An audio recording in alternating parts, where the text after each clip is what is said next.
Salutations, ladies and gentlemen. Welcome to Podcast of Storm, where social awkward outcasts, crazy weirdos, and all around nerds convene to talk and debate all things pop culture. With me, as always, is my co-host, the Nerdy Occultist, aka the Authenticator, Dalton L. Mortimer. Good evening. Please abide the cat. The cat is wanting attention right the hell now because reasons and cat. And I'm your host, last time I want to be the Brainstormer of Pop Culture. How's everyone doing tonight?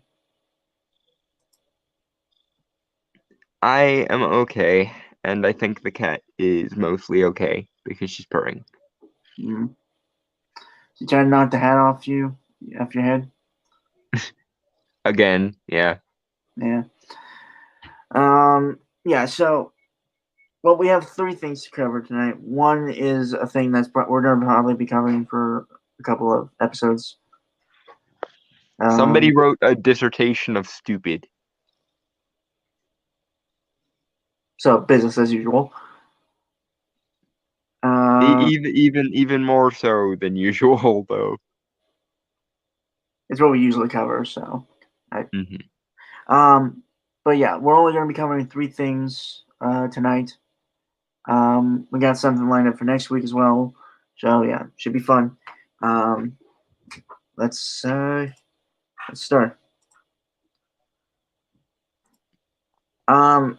Also, again, folks, I don't know why, but just to recommend it, just as a reminder, I'm still trying to get a normal sleep schedule for the last week. It hasn't really been working out so well, so I might not be like 100%, but I'll try my best.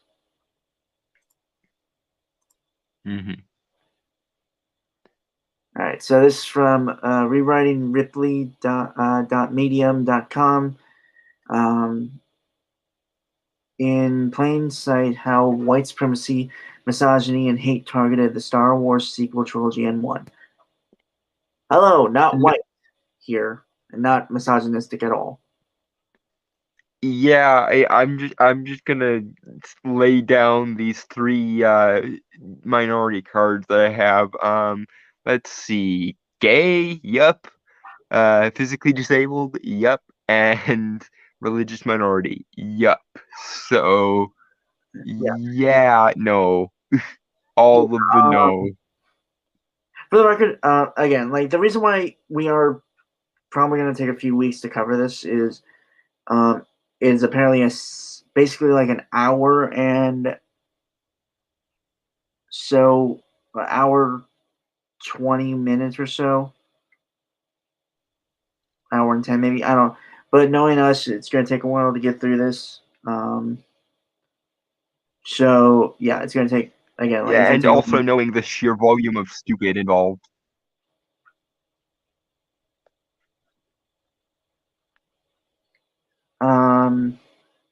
Yeah, and yeah, hold on, let me give me a sec to like wipe my glasses because there's some like dirt on it.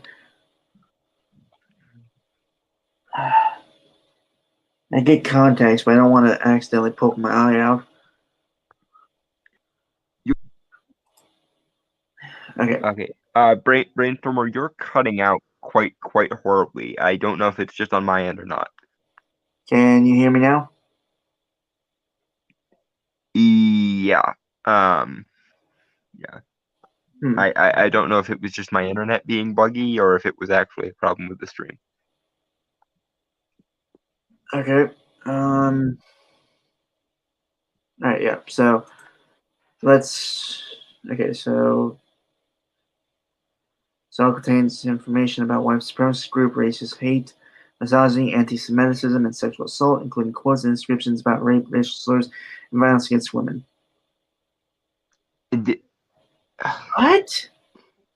Again, no, no, no, no, no, no, and no.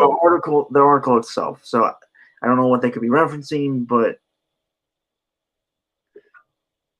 It strikes me that all of this is going to be relabeled, reframed, or redefined in terms that don't make any sense and don't correlate to any reasonable facsimile of any of these things. so the article itself, basically. Yeah. Okay. All right. So please be advised. Okay, just stuff. Well, no, I have to read it. Please be advised if you see a star next to the two links in this article, they will direct to an alt-right associated YouTube channel, a white supremacist website or blog, or a male supremacist website or blog. Uh, These have been included for educational purposes only. Please click at your own discretion. oh, okay. First of all, and I'm speaking as an MRA, as in a men's rights advocate or men's rights activist, and I do identify as both of those things. Male supremacy does not, and never has, to the best of anyone's knowledge, exist. All right. Secondly, the alt-right is a tiny, collapsed, and utterly irrelevant subculture within a subculture within a subculture, and most people laugh at them. Like, they make sport of laughing at them. The last time anything alt-right became relevant to anyone, even in the alternative media, was when Milo Yiannopoulos, a gay Jewish man, released a behind-the-scenes chimp out of Richard Spencer having kind of an incompetent supervillain moment after the whole Charlottesville fiasco. Because, you see, everyone in the alternate media, even in the manosphere and the anti-SJW sphere, find people like Richard Spencer to be hilarious and incompetent. Basically, Richard Spencer is such an idiot that Dr. Doofenshmirtz, Dr. Draken, and Dr. Evil would be laughing at him for being a dipshit. So, just so we're aware, the alt-right is virtually irrelevant. Male supremacy does not exist, and I'm willing to stake my reputation on the fact that most of the things you call those other things are misrepresentations, misinterpretations, reframings, or just completely disregarding context or the framework of the original content. I might be wrong, but speaking of somebody who exists in this sphere, white supremacy is a joke and an idiocy. Misogyny is a mental disorder that virtually no one holds unless they've been traumatized. Um, Male supremacy doesn't exist, and the alt-right is a meme and a joke to all but maybe 5 people. Right. Also, keep in mind, folks, that was just like the disclaimer. He's already fucking up, and we haven't even made it into the actual text of the article yet. Strap in, folks. This one's gonna be long. Yep. Okay. Okay. So since December 2017, wow, it really has been that long. Jesus Christ. And just for the record, this article was released a few weeks ago. Right. March. So Yeah. Sorry, I didn't say that earlier. Yeah, it was released March 11th. I'll be honest. I was kind of putting it off because again, like it's a lot. It really is a lot. But even by our normal rate of consuming the stupid, this one's a doozy. Like even the Mary Sue would probably look at this article if they knew what it actually was and go, damn, that's dumb. Dude, But the scroller, like the scroll on the side, it looks like a tiny little dot. yeah, basically, this person has spent the last 3 years and change writing a dissertation about people he probably could have just asked for like interviews and stuff, but didn't because reasons. And we don't want to give those people actual attention. I'm gonna write a 40 paragraph dissertation about them, but we don't actually want to give them attention. We just want to make everyone really, really scared about the straw man color swapped like I can't even think of the appropriate like propaganda that we have to spew about them basically. That's what you want to do. You don't want to actually inform. You don't want to expose anything because exposés tend to require actual like interactions and research. That's why most of those um deliberate like shock mongering documentaries, the ones that are deliberately made to make everything seem spooky and mysterious and shocking and horrifying, they at least usually contain like footage of the people in question talking about their beliefs. Right. Now they might be edited to hell so that the statements are completely taken out of context, like the video that we published along with this article was, but they at least contain. For this? Yeah, there was a video for this, and I almost included it as well, but it was like How long? I 10 minutes, I think.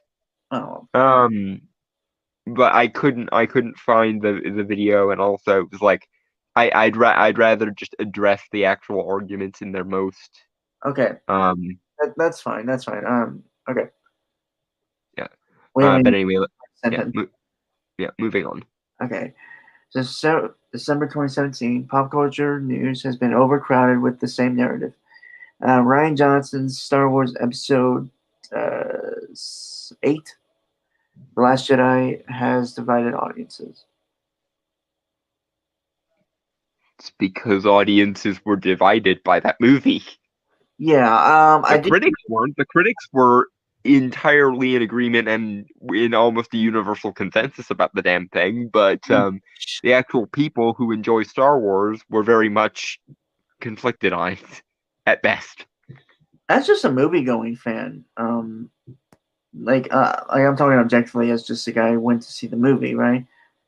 Hmm. Star Wars, I've made my opinions known on that.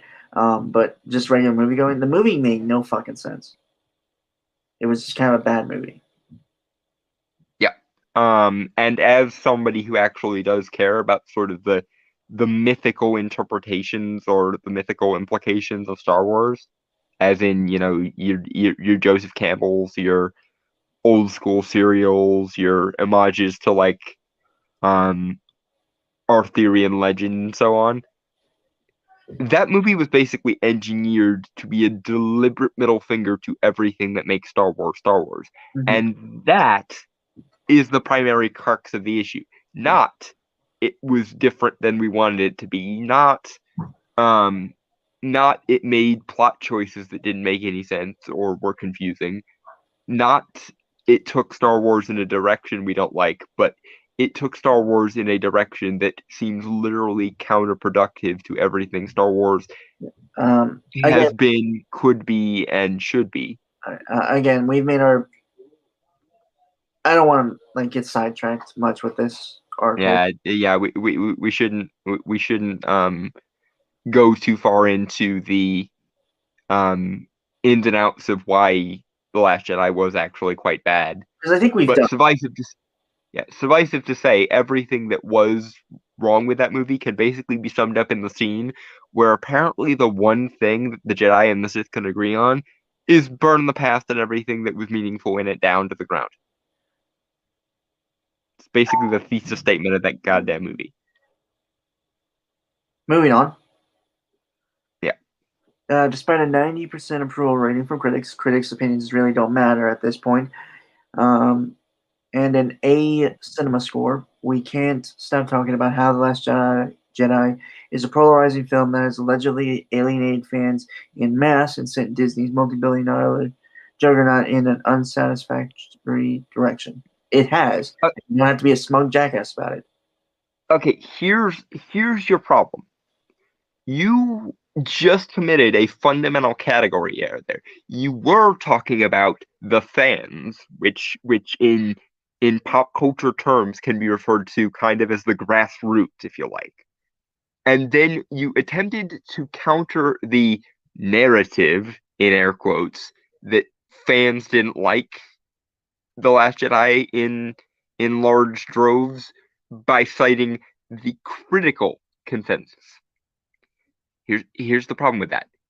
In pop culture spaces, the critics. Okay, I'm gonna try and put this in political or philosophical terms for you because this will make I have a strong suspicion this will make it easier for you to understand.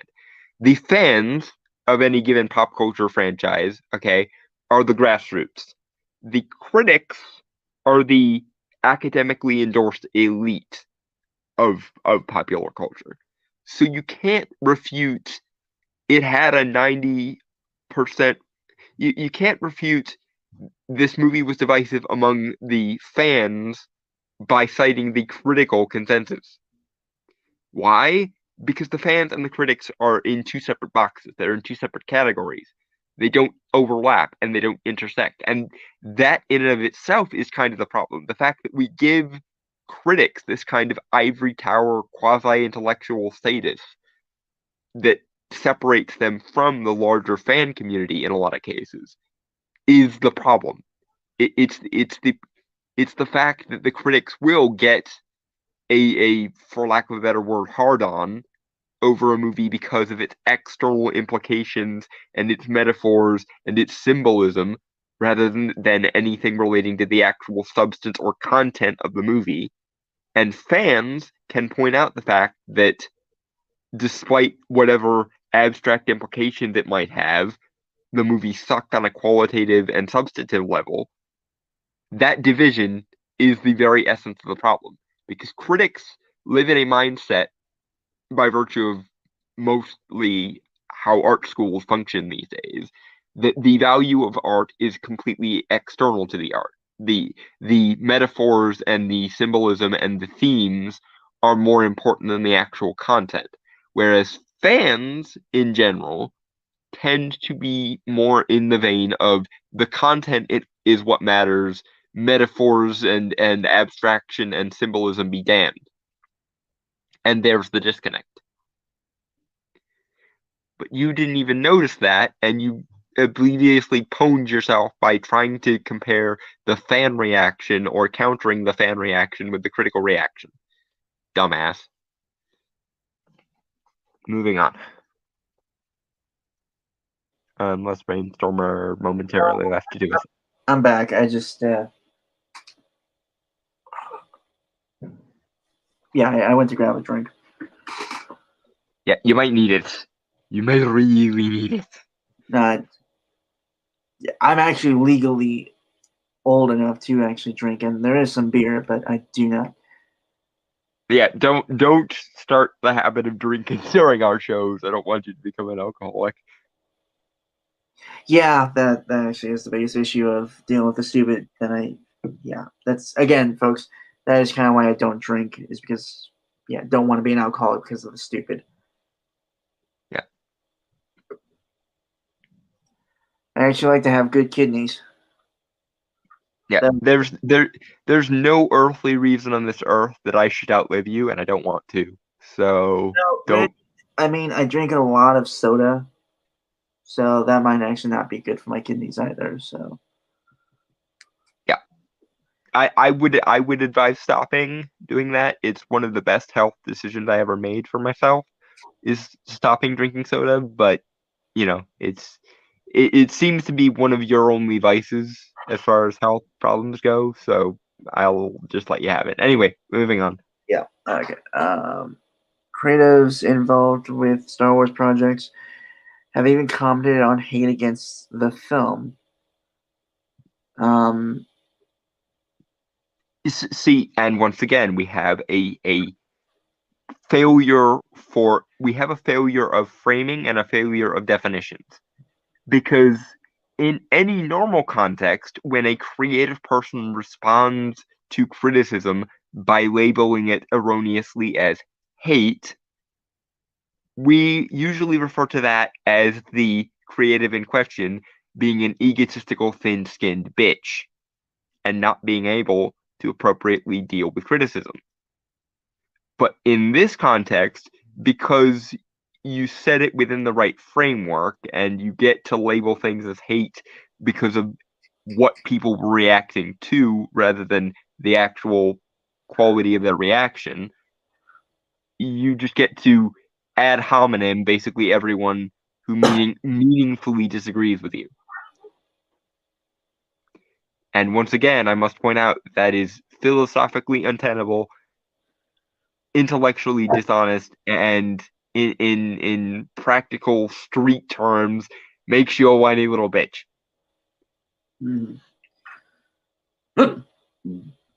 Excuse me.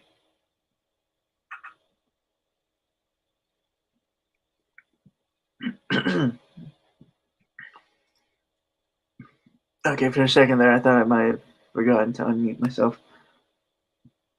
Okay. Okay. For example, Ron Howard, director of Solo, a Star Wars story, took to Twitter to respond to comments blaming dislike of The Last Jedi on Solo's underwhelming box office performance shortly after the film's release in 2018. I mean, yes and no. When a given franchise goes out of its way to deliberately alienate a sizable portion of its fan base, is it any wonder that the project in that franchise immediately following said divisive movie or divisive property isn't going to do well, especially when you consider that all available evidence in between Last Jedi coming out and Solo coming out was that Lucasfilm intended to go on and double down in the same direction rather than course correcting in any meaningful way.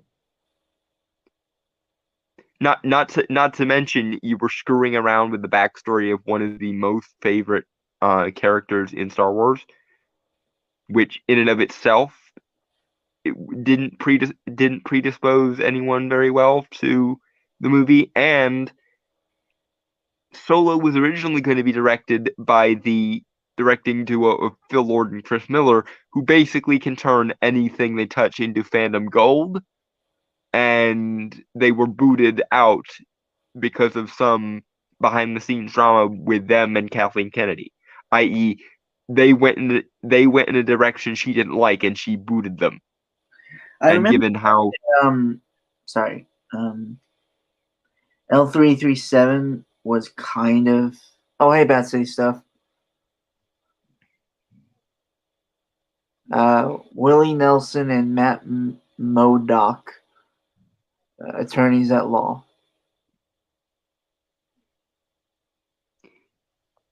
Yeah, Murdoch. No, Modoc, not Murdoch. Modoc. Yeah, you spelled that's what I was doing. I was correcting it because Modoc is the mental organism designed only for killing. Matt Murdock is Daredevil. It's also Foggy Nelson, not Willie Nelson. But it's a joke, dude. Uh-huh.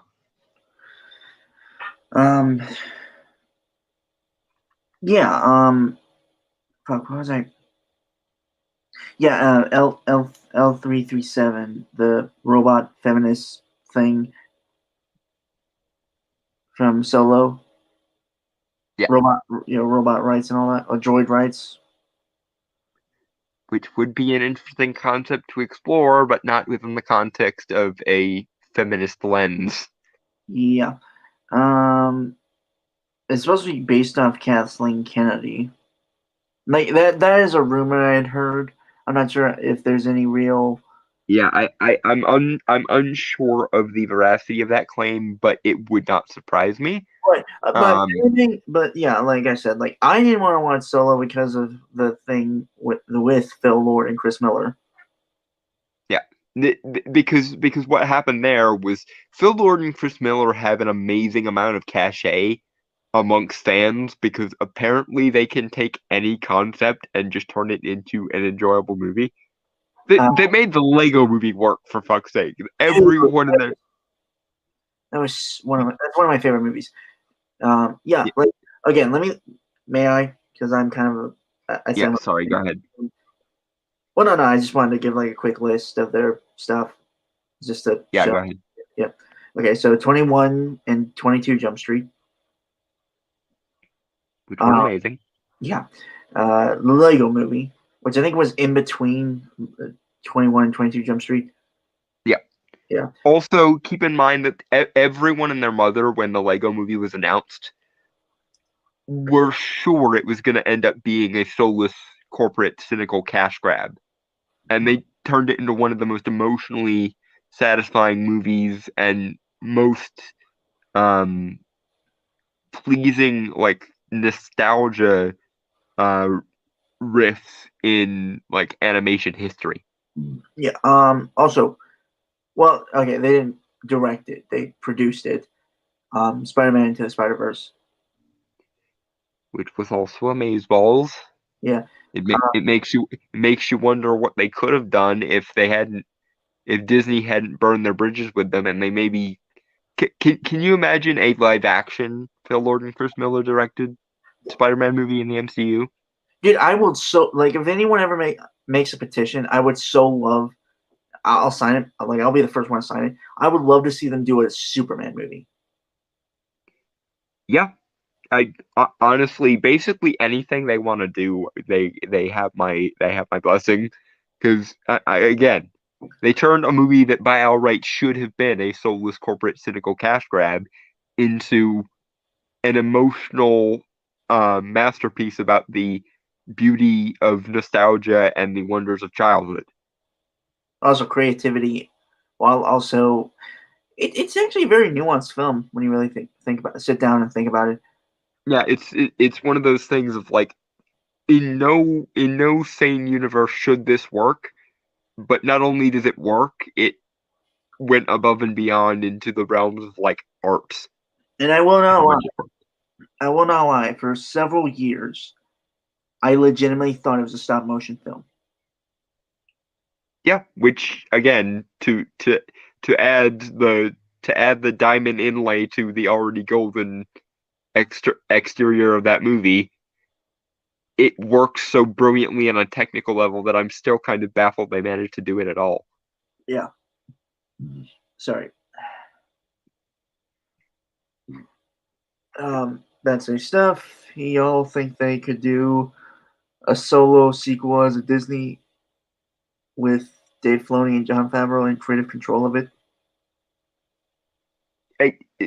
Honestly, the only way to get the fans back on side at this point, especially after the whole Gina Carano thing, is you put Kathleen Kennedy out on her ass.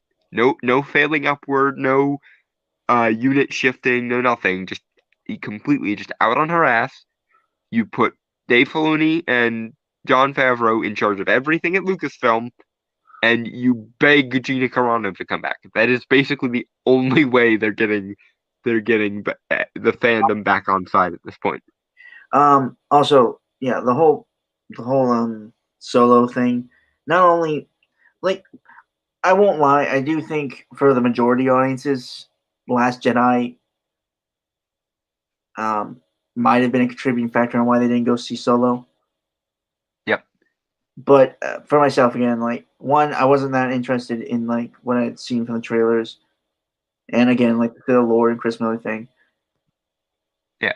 If Phil Lord and Chris Miller had stayed on the whole way through, I think everyone would have maybe been like, okay, they're at least learning, or at the very least, this movie could be good. But My my then, my main issue is mhm. one, they basically did like 40 or so percent of the movie. And because they didn't get like to the 60% mark, which is like part of a contract to like get a director's credit. Yeah, they couldn't get the credit for the entire thing. Yeah. And some jackass, Ron Howard, I don't know who the fuck he is. The only thing I know him from is from basically trying to remake Solo. Pops on after they've done like months of work. Yeah, And I don't want to be mean to Ron Howard because he did. I will always have a soft spot for him because he made Jim Carrey's Grinch. okay, fair. Like again, it's just like I do have, right. I would say more my anger is more towards Disney than anything, and like Yeah. just on that. So I reject my statements on Ron Howard. That is not fair, and I do agree to that. I do think he is wrong about the whole like Last Jedi thing. Well, yes and no. Like I think he's both wrong and both right on it. Yeah. Honestly. Yeah. What really I think sealed Solo's fate was not only that Phil Lord and Chris Miller left over creative differences, because if they had just left over like creative differences, I don't think anyone would have held it against the movie. But given the fact that most of the mistakes of Last Jedi were the fault of Kathleen Kennedy telling Ryan Johnson he could basically do whatever he wanted, up to and including completely inverting the philosophical and mythological pretext of Star Wars. And the fact that most of the fandom that cared about Last Jedi not being good blamed Kathleen Kennedy in large part. The fact that her ego, her need to be in control of everything superseded Phil Lord and Chris Miller, who had up until this point proven that they could do no wrong, basically, in the fandom's eyes. That was what clinched it. Not only did they get fired, not only did their vision get completely overwritten, but it got overwritten at the behest of the woman who's probably the most responsible for the franchise getting fucked over. Right. But anyway, moving forward because we've hung on this point a little bit too long, I think. Yeah. Before we do Batsy stuff, I'd love to see Phil Lord and Chris Miller make a Doom Patrol movie with the cast from the HBO show, and make a Green Lantern film just because of how creative they were with the Lego movie. That actually sounds really cool. On that, like Phil Lord and Chris Miller directed Green Lantern movie. Oh my God! Can you imagine what they would do with the Green Lantern constructs? Jesus Christ! I'm more curious which Green Lantern they use, because honestly, I don't really think they'd use like any of the mainstays like Jon Stewart or Hal Jordan. They might try Kyle Rayner. Kyle Rayner was an artist. Honestly, the more I think about it, the more I kind of hope they would hear me out. I think what I would want in a Phil Lord and Chris Miller directed Green Lantern movie is very similar to what I've been saying about the other Green Lantern movie for years. You bring back Ryan Reynolds, but you have him play Guy Gardner rather than Hal Jordan. That's a movie. Mm-hmm. All right. Actor Anthony Daniels, best known for his role as C-3PO in the Star Wars franchise, noted in his memoir, I Am C-3PO, that after encountering the hate towards The Last Jedi on YouTube, he was genuinely sad that fans felt their loyalty had been slighted. Okay, for one thing, I have to admit this, and I'm not trying to say this in like, I'm not saying this with any spite or anything. I say it more as a fact. Mm-hmm. Anthony Daniels is kind of egotistical in a sense that he thinks he's the only one who can do C-3PO, right?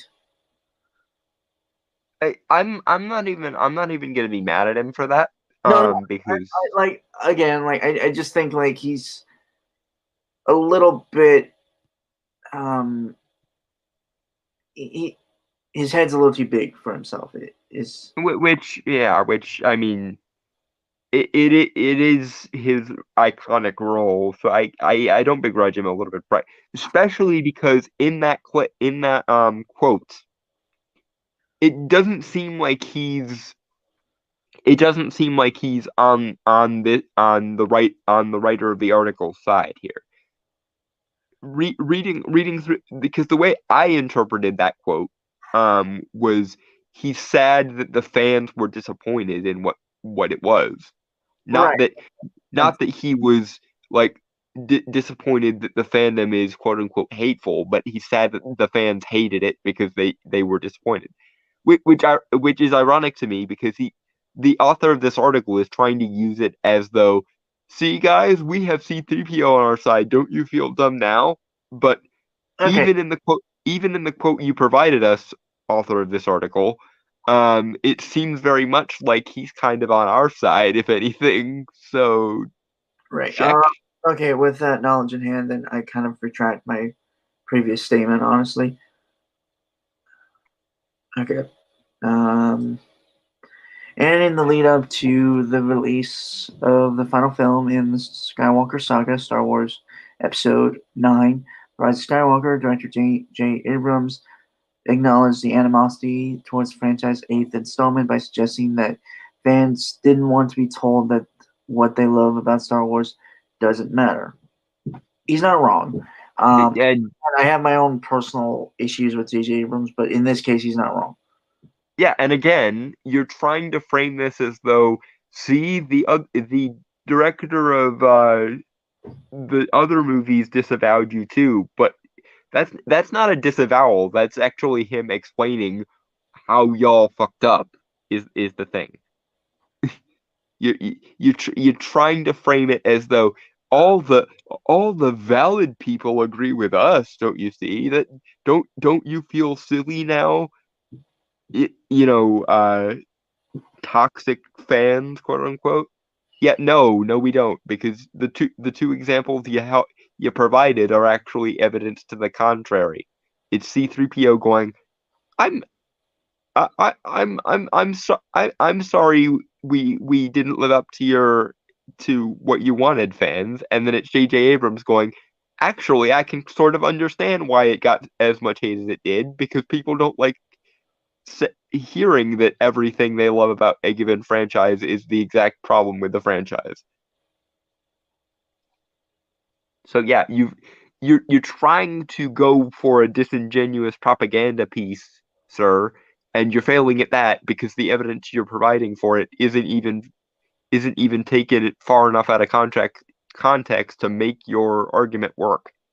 So even if I was just grading you on your skill at propagandizing, you failed. Moving forward. Bat City stuff. Are you all excited for Chris Mckay directed Nightwing movie? I like the parts of Lego Batman, but not all of it. I wish Robin and Batgirl were the same age and that Bruce wouldn't hit on Barbara. I haven't seen the Lego Batman movie. I've seen like some stuff of it, but I think it's really fun, and it homages to a lot of different eras of like Batman fandom. right. Chris Mckay.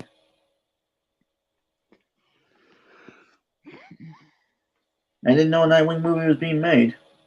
I didn't either. This is the first time hearing of it. Okay, I looked up Chris Mckay, also known as Chris Taylor.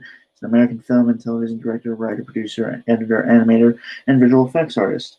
He's best known for directing and editing 3 seasons of Robot Chicken and 2 seasons of Moral Oral. Huh. So the guy has background in. Honestly, I think a lot of directors in animation are really good at live action directing. Yeah, but it very seldom goes the other way around. Well, to be fair, I don't even think a lot of directors live Yeah, action. yeah. Most live action directors don't make the transition, but in the couple of times it has happened, it doesn't go well. I mean, just look at George Lucas and Strange Magic. I haven't seen. It's it's I can't even describe it to you. It's it's a jukebox musical fairy tale. Oh, George Miller with Happy Feet. I don't know. Happy Feet No, was good. George Lucas made Strange Magic, No, but no, I know. I'm thinking like George Miller with Happy Feet. You know, those are that's true. That Happy Feet was a very good movie, and didn't it come out the same year as March of the Penguins too? I I don't know. Yeah, I was in grade school at that time, man. And Oh, that yeah. Sorry, forgot the age gap there for a second. mine's slipping, old man. I have literally forgotten more than most people know, All right. which is a little sad. Okay, moving forward before we get into another like deep abyss watching thing.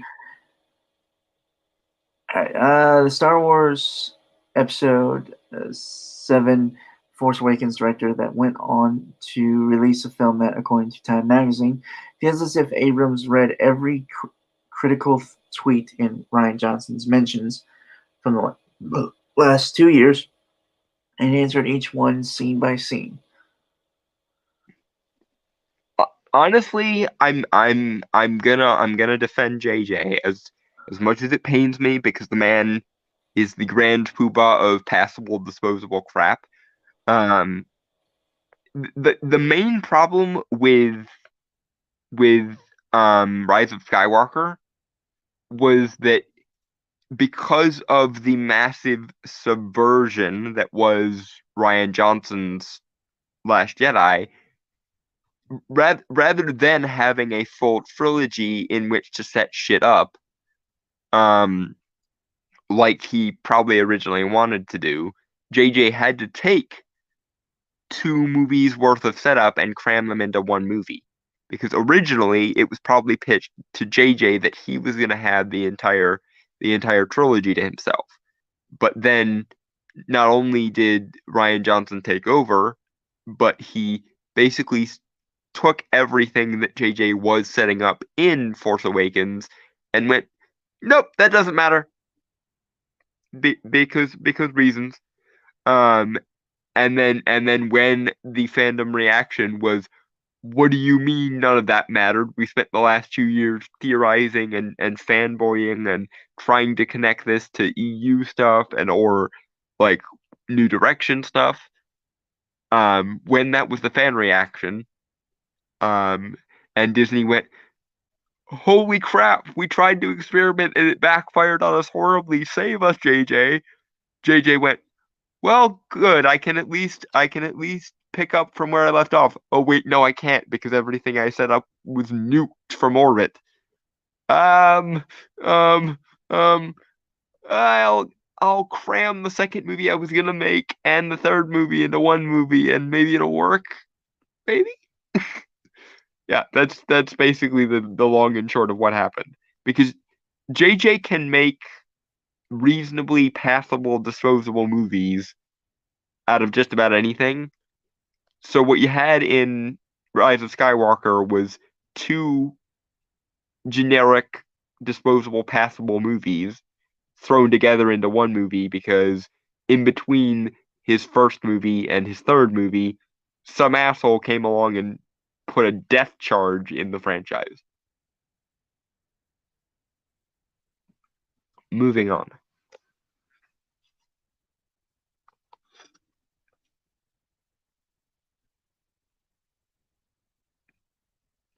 Oh, and side note, fuck you for blaming the guy who at least was attentive to fan responses for the mistakes of the person who was willfully contrarian to every fan response. That's blaming the guy trying to fix the car for the car you wrecked. That's what's going on there.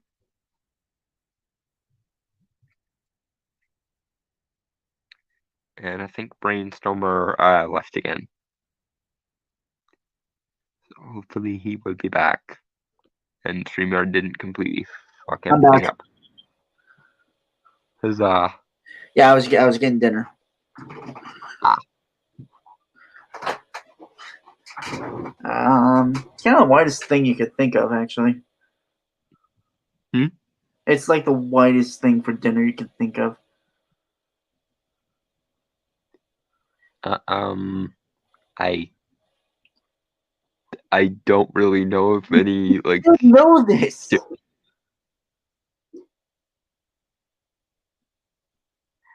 It's Hamburger Helper. Ah, that kind of is the whitest thing I could conceivably say. I was gonna give you some credit and say maybe steak, because that's like when you say the whitest food possible, that's usually where my brain goes, is steak. Steak isn't white.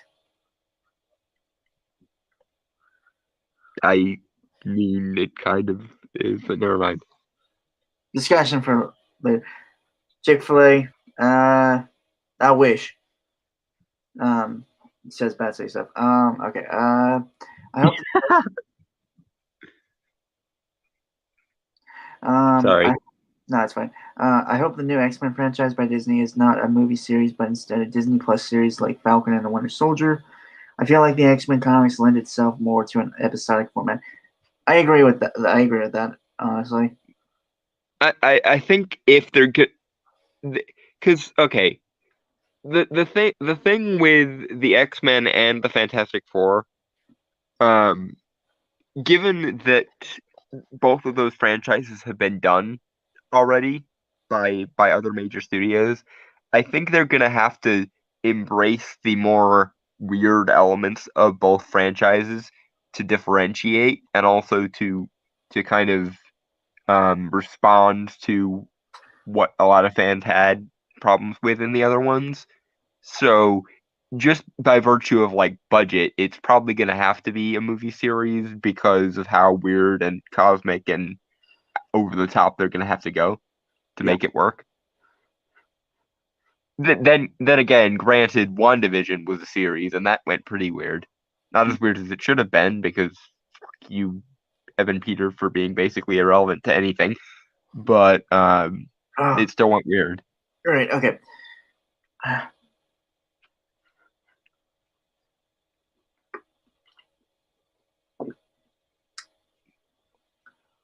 But I did add taco cheese to the hamburger helper. So I can't say anything, because if I say anything, then it's gonna be racist, and if I don't say anything, okay. For the record, everyone in the comments or anyone who like gets offended by him, shut the fuck up. He's got a Mexican pass right now. also, this is a running joke between me and Brainstormer. He teases me for being basically a hick because I live in the middle of fucking nowhere, and I make fun of him for being an inner city mixed race mutt. Actually, you just make fun of me for being Mexican.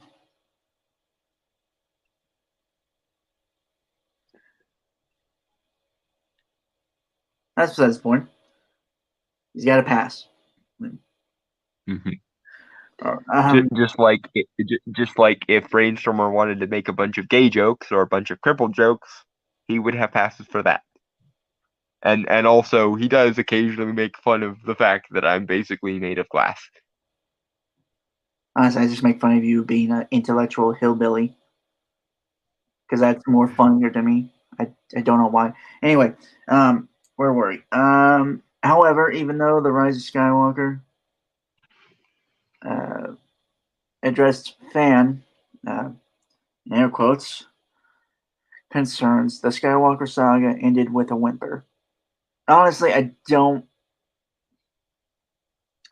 That was just because, like, I think lack of interest in the story and anything from fans, or well, Unfortunately, unsurprisingly, when you try to take two movies worth of content and cram them into one movie and completely go counter to the past mistakes, it's very hard to make that work. Like you can occasionally get a mulligan if you take the franchise in a new direction, like Thor Ragnarok did in contrast to the first two Thors. But not if you're also trying to apologize for several other movies in the process. And also, fuck you and your condescending air quotes. You don't get to define what a fan is or invalidate one kind of fan in favor of another. And also, a fan isn't somebody who just sycophantically worships anything and everything a franchise does.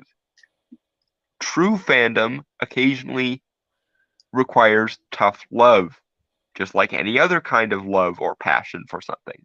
It's kind of like if a family member of yours who you actually do give a shit about starts doing toxic drugs or anything, you don't just enable their drug habit. You set up an intervention if they're actually a person that you care about and is worth caring about. Likewise, when a IP fucks up, when a franchise fucks up, fans of that franchise are going to be nonplussed. A person who just loves anything that a franchise does is not a fan, they are an enabler. Because fan means fanatic, and fanatic means obsessive. So if you're not obsessive about the various details and lore of a franchise, then you categorically probably shouldn't be called a fan based on simply what the words goddamn mean. Not the abstract conceptual woo that you append to what the words mean, but just stripping it down to the basic like etymology of the goddamn word and the fucking structural affixture of the English goddamn language.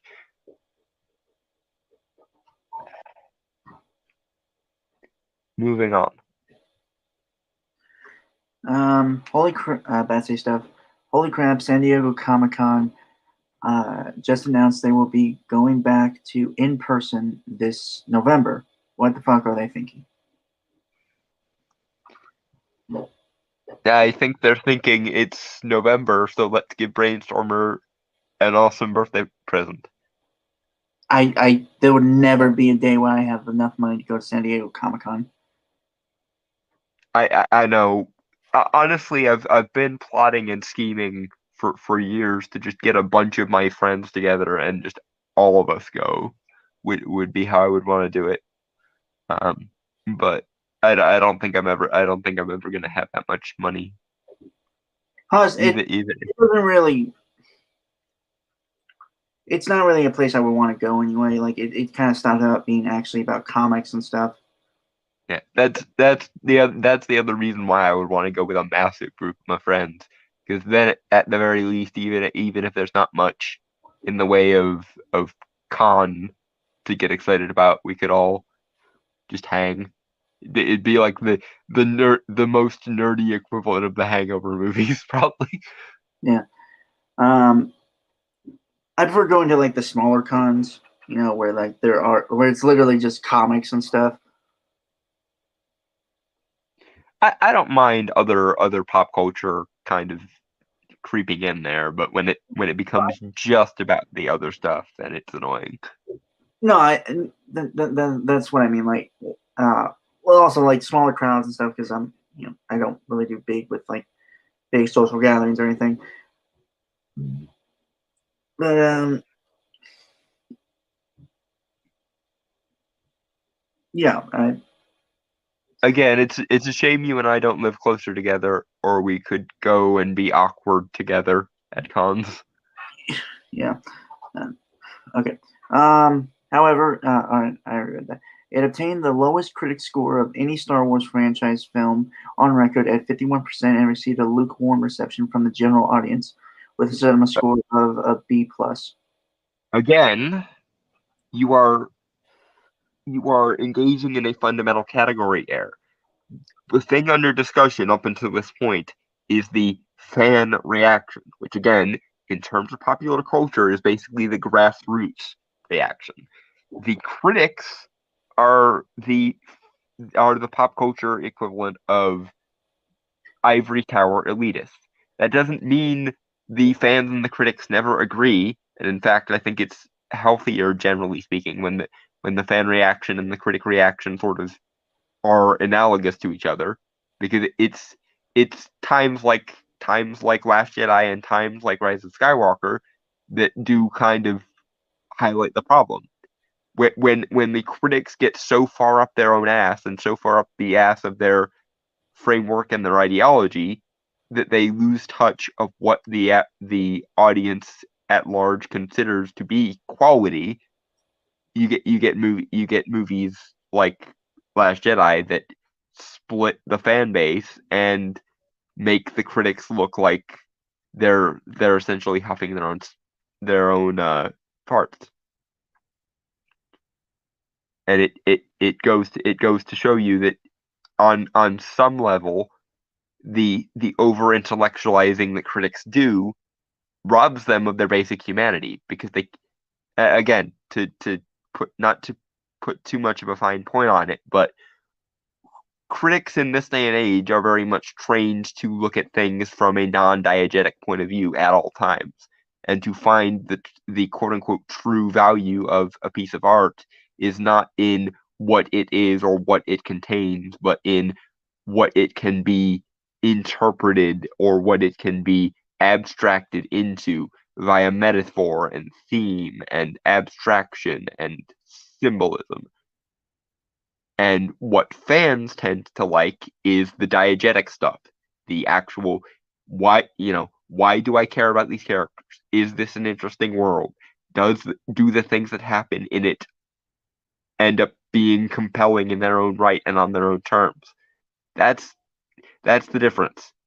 The critics get so far up their own ass that they can't see why anyone would care about the actual content of the piece, and the fans are almost to a man more interested in the characters, the world, and the story, and don't give a blind fuck about the themes or the symbolism unless the themes and the symbolism add to the world, the characters, of the story. Dumbasses. Yeah.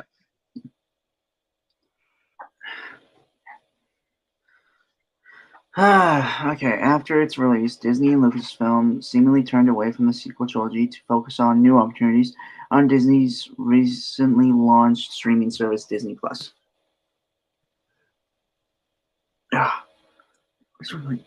Sorry, my nose is like super itchy right now. Is that right? I don't really say that. No, that's an objectively true thing. Like, yes, they did Yeah. move away from the sequel trilogy.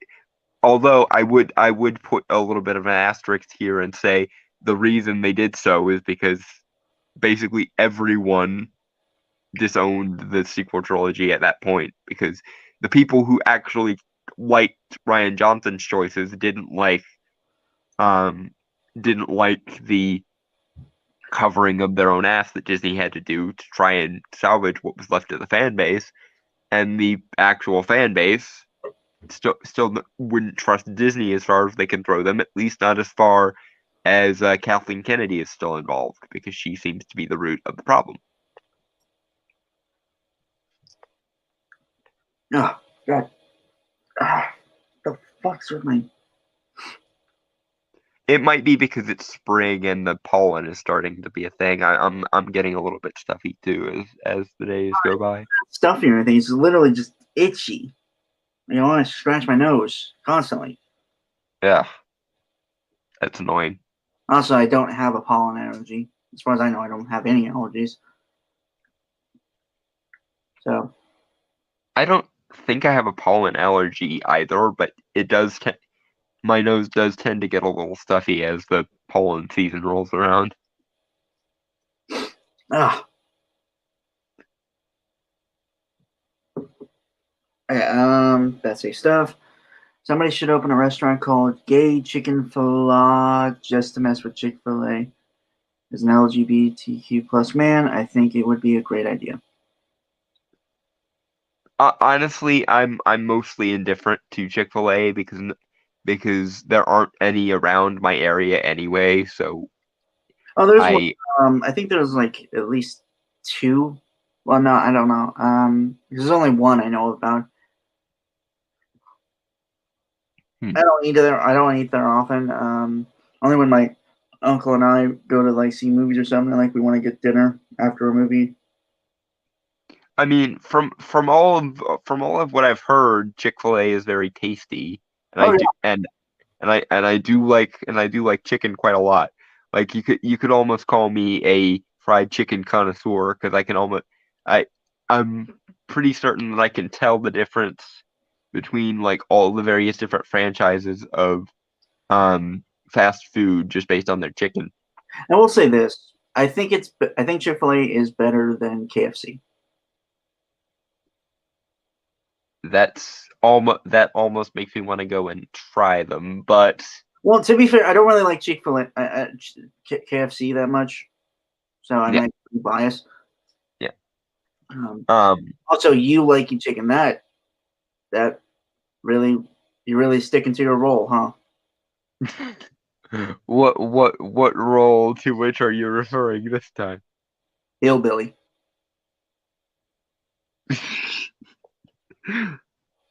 I I'm sorry, but if you are an American human being and you don't like fried chicken and I, assuming you're not like vegan or allergic to chicken or something, you are there's something a little bit screwy with you. And even vegans try to have their own equivalent to fried chicken with like tofu and shit. So yeah, I don't want to hear it. And yes, I'm aware that that kind of makes me hypocritical because of my whole stand against burgers thing, but what of it?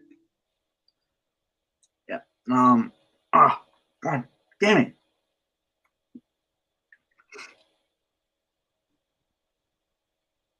Okay. Um. So we're gonna read a few more articles and then we're kind of gonna move on, like because we're literally because I don't want to spend like 2 hours getting through the first half of this article. How far did we get? Um. Actually, not that far. Look. Damn. Yeah, but we will revisit this. It will be our white whale for Yeah. a while. Okay. Okay, to the majority of people who decided to spend 2 hours invested in the galaxy far, far away and the Star Wars sequel trilogy films are likely the Star Wars sequel trilogy films are likely fun popcorn flicks that added little to the saga overall. In the end, the sequel trilogy is an ode to the past, a chance to recapture the energy of 1977 and reclaim the heroes of a time that the world is quickly passing by. Okay, here and here exactly again is the problem. The thing you just said there, the summation you just said there is what people actually wanted. However, if you remember when Last Jedi came out, you know that Kathleen Kennedy and Ryan Johnson both at various points basically said they don't want to care about the past. They find the past to be overly restrictive, and they feel like the mythic weight of Star Wars needs to be turned on its head. That was once again why so many people, when asked what the fuck is wrong with Last Jedi, will cite the scene where apparently the one thing that the Jedi and the Sith can both agree on is fuck the past, burn it down if necessary.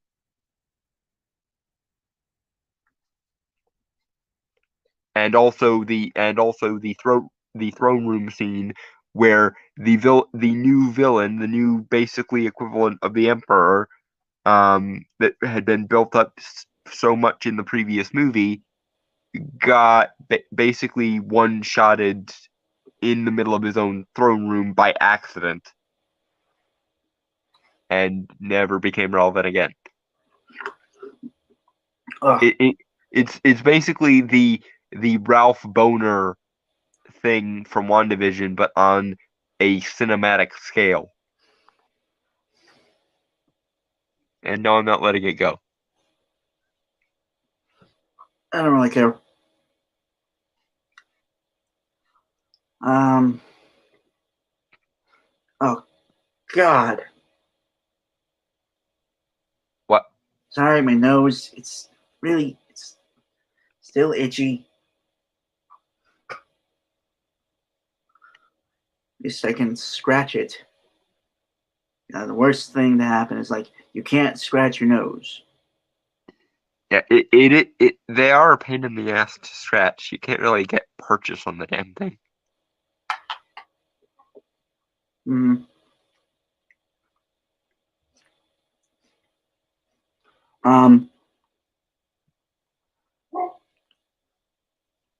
Moreover, sorry, eating. Moreover, the failing of The Rise of Skywalker to provide a satisfying conclusion to the Skywalker saga for fans and casual viewers alike will likely make the sequel trilogy the least consequential addition to the franchise. While there is value in nostalgia and honoring the past, the reality of this particular situation carries with it something much more sinister that it is easy for most people to miss. If you had actually attempted to honor the past and known that that was what you were supposed to goddamn do, there wouldn't be this negative fan reaction. As passable and forgettable and disposable as the J.J. Abrams movies probably would have been had he gotten the whole trilogy through, they would have at least been Star Wars movies. In the same way that whatever you may think of the prequel movies and how technically flawed they were, and how the acting was shitty, and how the characters occasionally didn't really make much sense, they were at least still in the vein of Star Wars movies because they still had that same level of mythical and philosophical weight that Star Wars was built on. Star Wars is probably the single franchise that is the most reliant on Joseph Campbell's notion of the hero's journey and Carl Jung's notion of the archetypes. And basically what Rian Johnson did was he made a 2-hour movie in the Star Wars franchise shitting all over Joseph Campbell's idea of the hero's journey and Carl Jung's idea of the archetypes. And therein lies the problem, because it's one thing to make a Star Wars movie that is technically flawed and has poor acting and weird CG and pacing issues. It's another thing to take to basically make an anti-Star Wars movie in the Star Wars franchise.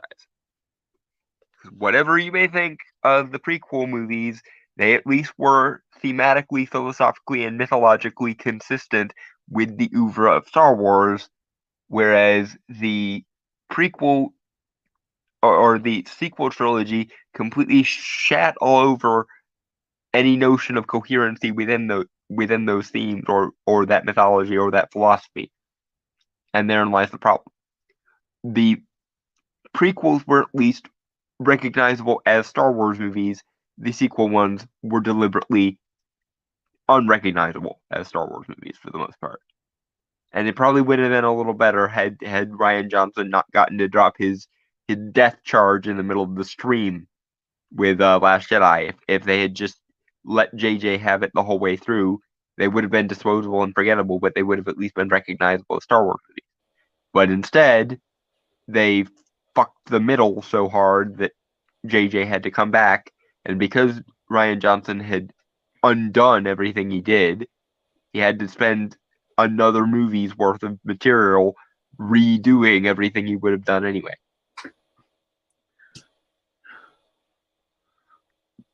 Okay, Last Jedi forged an ambitious path forward in a time when governments around the world were regressing into fear and hatred, spurred on by the growth of progressive politics and rise in minority populations.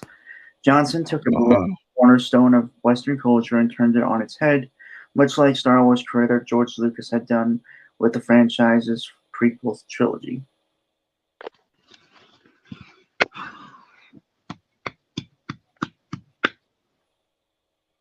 No. Bad hipster. That is not how anything works. Bad hipster. Okay. There's the guy who has a hipster mustache and a top hat. When I do it, it's sincere, so it's not hipsterish. Fair enough. But, okay.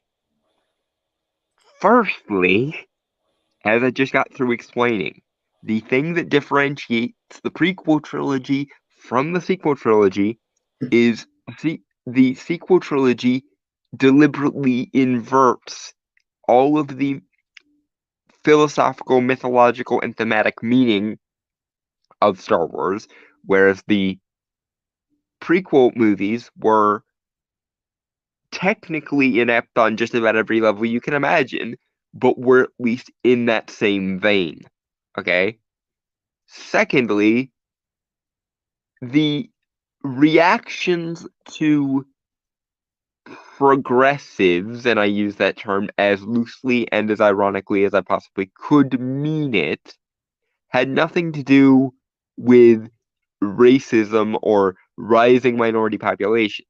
The only rising variety of minorities that I saw anyone taking any great degree of issues with was the European importation of Islamic migrants. And that's because Islam is a very, very traditionalistic religion that does not mesh well with Western liberal democracies. But even that is not racist. You can say it's a little bit prejudiced toward Islam, but to that I say, if fundamentalists Muslims don't want to be vilified, then maybe they should realize that they don't need to live like it's the Middle Goddamn Ages anymore. Because even the Amish are looking at the more extreme end of the Muslims and going, what the fuck? Time has moved on.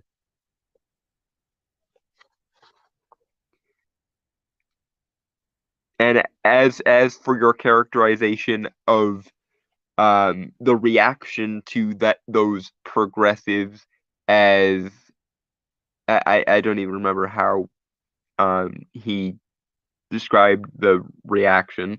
Want me to read it again? Sure. Okay. Last Jedi forged an ambitious path forward in a time when governments around the world were regressing into fear and hatred, spurred on by the growth of progressive politics and rise in Oh, okay. Regressing into fear and hatred. Number one, it cannot meaningfully be called a regression, because what you are referring to as a regression is actually a paradigm shift. You can't recognize it as a paradigm shift because you're still operating in the old paradigm.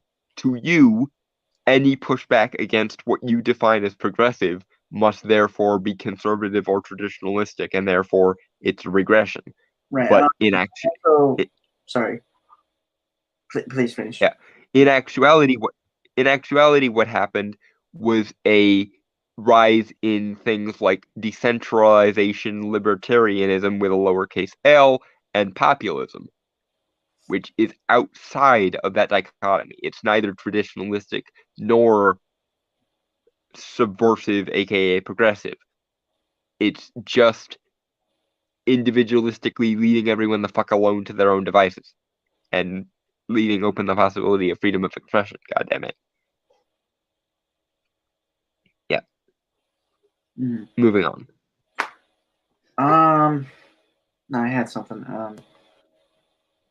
The whole fear and hatred thing, that was, from what I remember, that really wasn't from quote unquote our side of the fandom much. Yeah, no, there were a lot of writers and artists and actors unnecessarily afraid of their own fan bases and actively hating on them, but Mm-hmm. it was most of the time, if there was any hatred to be had on our side of the fan base, it was more hating the fact that everything they love must now be subservient to some fucked up quasi-academic moral ideology, and it was actively impeding the ability to tell good stories, or being afraid of how much something they loved was going to be ruined by said ideology. It goes back to the idea of what actual love looks like.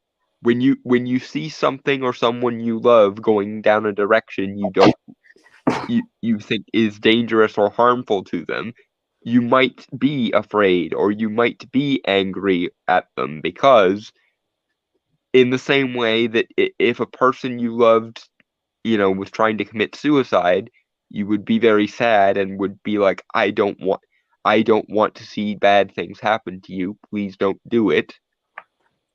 So too, an actual fan of a franchise, upon seeing it going in a negative direction, would go, please don't do this, insert franchise here.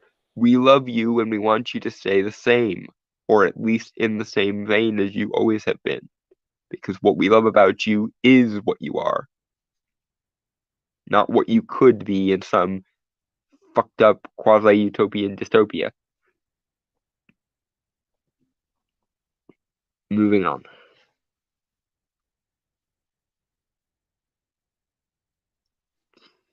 Let's see, left again.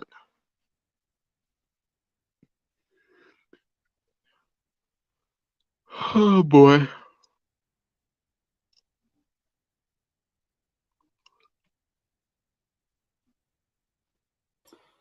I'm back. Sorry, I spilled my soda.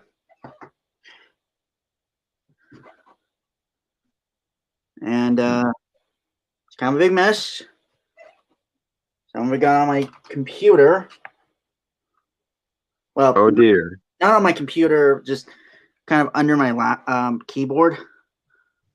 Okay, well that could have been much worse. It could have been one of those causes the computer to explode sort of situations. And I'm knocking on wood for that. I'm kind of trying to wipe it up right now. I also got into my comic, Sandman. Don't worry, just the cover. Oh God, that's a travesty against so many things I love. I'm taking care of it like almost immediately after it happened, so should be good. Hopefully. Is that Season of Mists? Yeah. Okay. I figured I'd read it while you're talking because I don't really have anything to contribute to the conversation at the moment. Okay. Oh, fuck. Yes. Okay.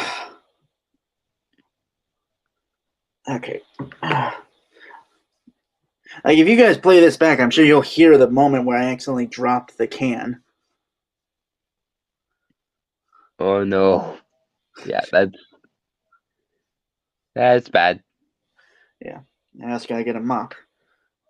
Fantastic. Insert the Archer meme of this is how you get ants. Well, that's why I'm wiping it up immediately, so. I gotta take care of it quick. Okay, one sec. Okay, moving it back. Okay. Doesn't look like any damage to it. Thank God, plastic bottom. Okay. Just open that up.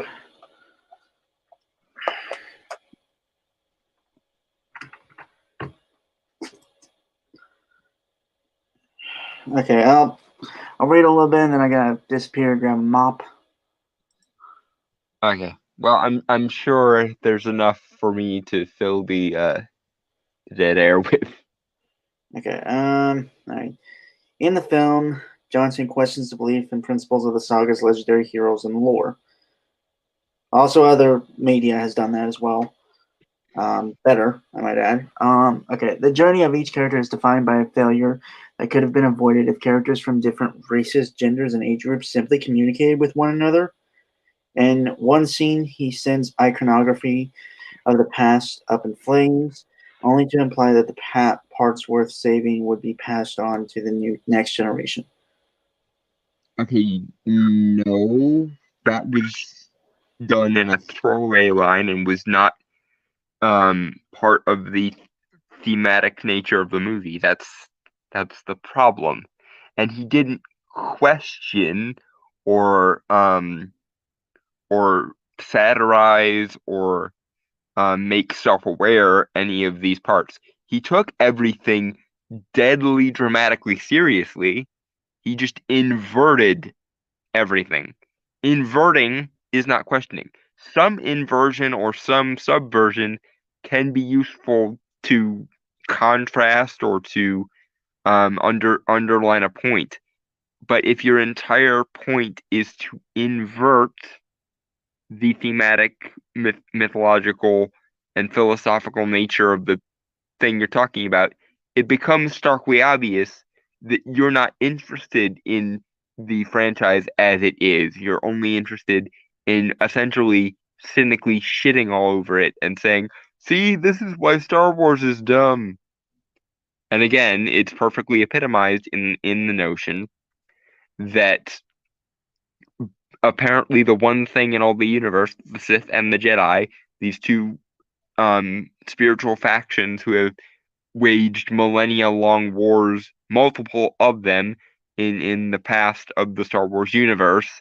The one thing that they apparently can agree on is the past can die, burn it down, and also if you have a problem with it, don't worry, our Mary Sue character saved all the things that she needed to. How she knew what was important to save, or how she managed this without anyone noticing, or even why this didn't get brought up beforehand so that everyone didn't freak the fuck out. None of that is ever addressed, nor is it ever addressed why the Force ghost of Master Yoda of all people would just strike down ancient Jedi texts with lightning, no matter how redundant they were. That does not fit with any part of his character. Like he could be a little bit whimsical, but he wasn't being whimsical when he torched with lightning. Also, are we not going to discuss the irony of the greatest Jedi Master in the history of the Order using lightning to destroy Jedi texts, considering how much ingrained in the dark side lightning as a power is in the Force? No? Never mind. You doing okay there, Brainstormer? I just came back and yeah, wiped it, mopped all of it. I don't know if it'll still get sticky or not. Shouldn't, because like I said, I literally just took care of it like almost immediately, so it should be good. You should be good. That freaked me out. I'm not even gonna lie. Mm-hmm.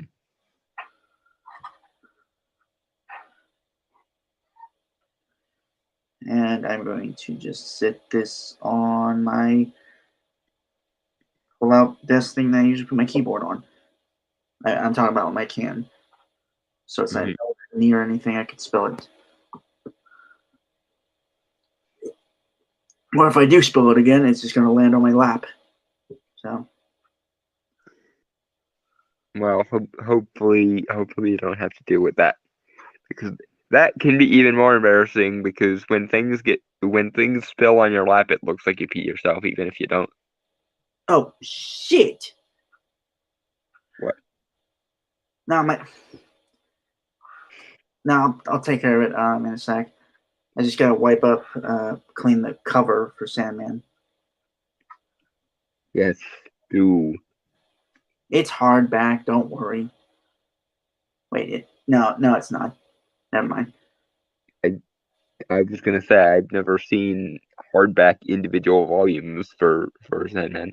Although if you had spilled that on the omnibus, I think I would have had a heart attack. You would have tried to kill me. Anyway, yeah, okay.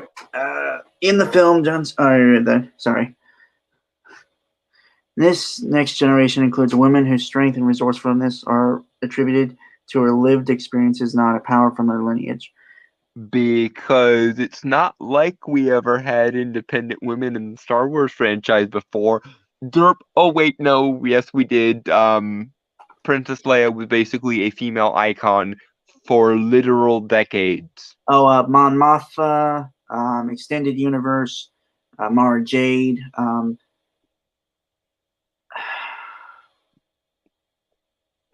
E- even in the prequel era, I mean, you had Asajj Ventress, you had Mother Talzin was basically the third most powerful Force user in the entire freaking franchise. For a while, considering she basically had all the powers that were outside the Sith and Jedi jurisdiction. Ahsoka Tano, obviously, Bo-Katan, really any Mandalorian woman. This is aside from the fact that in Star Wars, humanoids are kind of in the minority.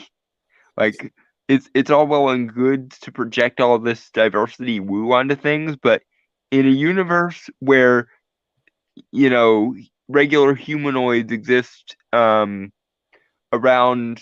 flying elephant creatures in the Toydarians or this giant mafia slug people that are the Hutts. I think we got diversity covered at that point. Mm-hmm. I mean, for fuck's sake, the most powerful force of good in the Star Wars universe is an alien. Mm-hmm. Okay, the next generation, a resilient fighter played by British-Nigerian actor John Boyega, who has, for the record, come out, slamming and kind of talking about how shitty it was working on these films. Not to mention the fact that his character was basically minimized to hell back in China, to the point that they literally edited the posters to reduce his role.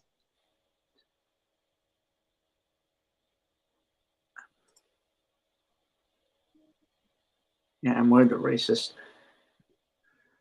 Yeah, but the Chinese can't be racist because they're Asian and also because they're communists, so we can't criticize them because we vaguely agree with their policies or some shit. Anyway, who had fought against all odds to free himself from an oppressive regime. Okay, for the record, I'll be honest. Finn should have been the main character of this trilogy instead of Rey. Yeah, in all honesty, I think a lot of the problems could have been resolved if it weren't for Rey. And not because she's a woman. Hell, you could have had Finn be a woman for all anyone cares. The story, and granted, this story was already kind of told with a video game. Can't remember what it was called, but Kyle Katarn. A stormtrooper turned Jedi. It's a cool concept because stormtroopers have always been played as cannon fodder and stuff, and never really seen as people most of the time.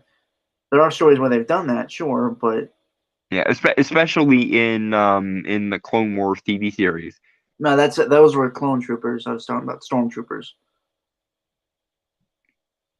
I still have a hard time differentiating them most of the time. I obviously, because of retconning, we find out that the clones and the way they age requires outsourcing some of their work to other people, but still. Mm-hmm. But yeah, like you make and that stuff was kind of being set up in Force Awakens. Like he was Force sensitive, kind of. Yeah, and then Little Miss I Can Do No Wrong took the spotlight and basically took the entire franchise into a cliff. Like, dude, my favorite scene from Force Awakens is the one, like the village massacre thing, at the beginning. Mm-hmm.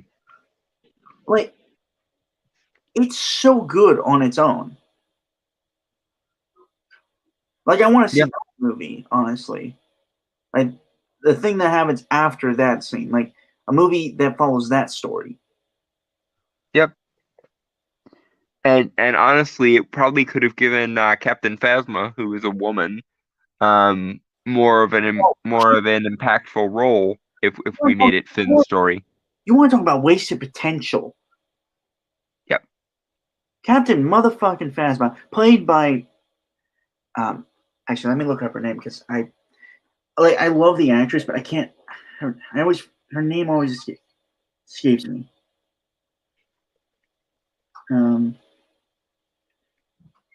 But yeah, no, that it's the Boba Fett effect. Although Boba Fett had things to do. Yeah. My issue. She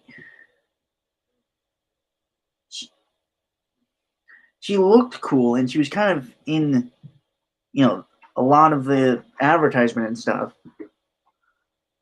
But she did fuck all.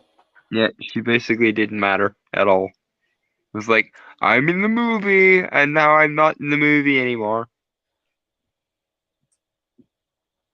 Gwendoline Christie. Yeah. Can you imagine if instead of what the fuck's his name, Orson Krennic, being the main villain of the new trilogy, it was Captain Phasma, and having a weird sort of adopted mother relationship with Finn, General Hux. or yeah, I don't know why I said Orson Krennic. I don't know. That was Rogue One. Oh yeah, okay. But yeah, if instead of General Hux and Kylo being all pissy, you could have still had Kylo being all pissy, but have Captain Phasma be the main like personal villain for Finn, and have them have like an adoptive mother-son relationship, and have her feel betrayed by his defecting. That could have made for such interesting character dynamics, and it would have been a nice spin and subversion of the classic "Luke, I am your father" scene, and the classic "You were my brother, Anakin" scene. If it was a white woman talking to a black man about being basically her son. And I only bring up the races and the genders because since we're always gilding the diversity and inclusion lily, that would check several boxes now, wouldn't it? Right. Okay. And the next leader of the resistance heroes, played by Guatemalan American actor Oscar Isaac. Yeah, Poe didn't do shit, and the only reason why Poe was even in the trilogy was because Oscar Isaac didn't really want to keep playing characters that died all the time. And also because the next generation needed its equivalent to like Han, and Poe was the best they could do. Mm. Which in and of itself is just kind of sad. Well, again, these characters like could have been good, but they never got the chance to be. Nope. And neither did Rey, even though we spend 90% of the time focused solely on her. Yeah. Okay.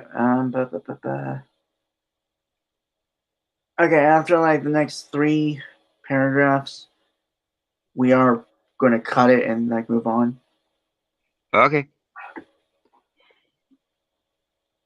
Just I don't want to spend the whole night talking about this one article. Yep. Okay. After the beating heart of the film, at the beating heart of the film is a courageous mechanic, Rose Tico, Who basically did nothing and was irrelevant to the majority of the plot. played by Vietnamese American actress Kelly Marie Tran. Rose's ceaseless compassion and drive to dismantle inhumane powers around her accumulates in the most critical line of the film. that to truly defeat those who seek to subjugate you, your true power is saying what you love, not destroying what you hate. Is saving what you love, not destroying what you hate. And even though that was a line in the movie, that didn't stop Rian Johnson from making the one point of agreement between the Jedi and the Sith. The past must die, burn it if necessary.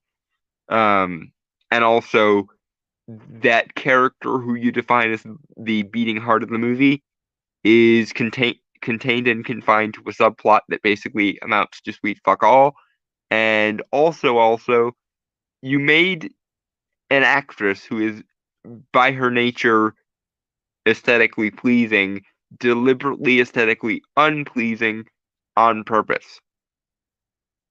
Fuck you. And also, oppression and socio-political woo belongs more in Star Trek than it does in Star Wars, but even then, um, the kind of socio-political woo you seem to be hawking does not belong in even Star Trek, because Star Trek is very much a um is very much a utopian vision of the future itself, which has no room for things like oppression and subjugation dynamics, apart from to condemn it from the outside, not to embrace it from the inside and then critique it in like a meta sense. Moving on.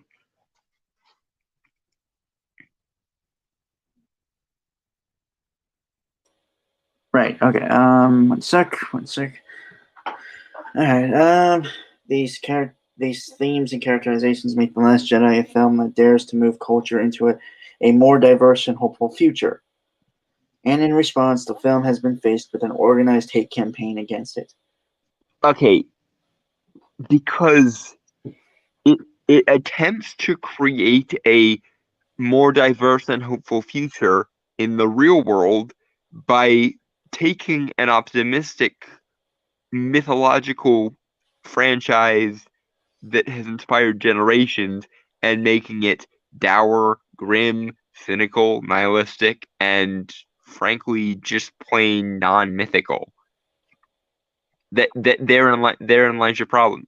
I mean, I don't believe that the ends justify the means by any stretch of the imagination, and I have frankly contempt for anyone that does think that. But usually the end and the means should at least be relatively like correlated. But basically, you try to create a utopia in the real world by creating a dystopia in a fictional one.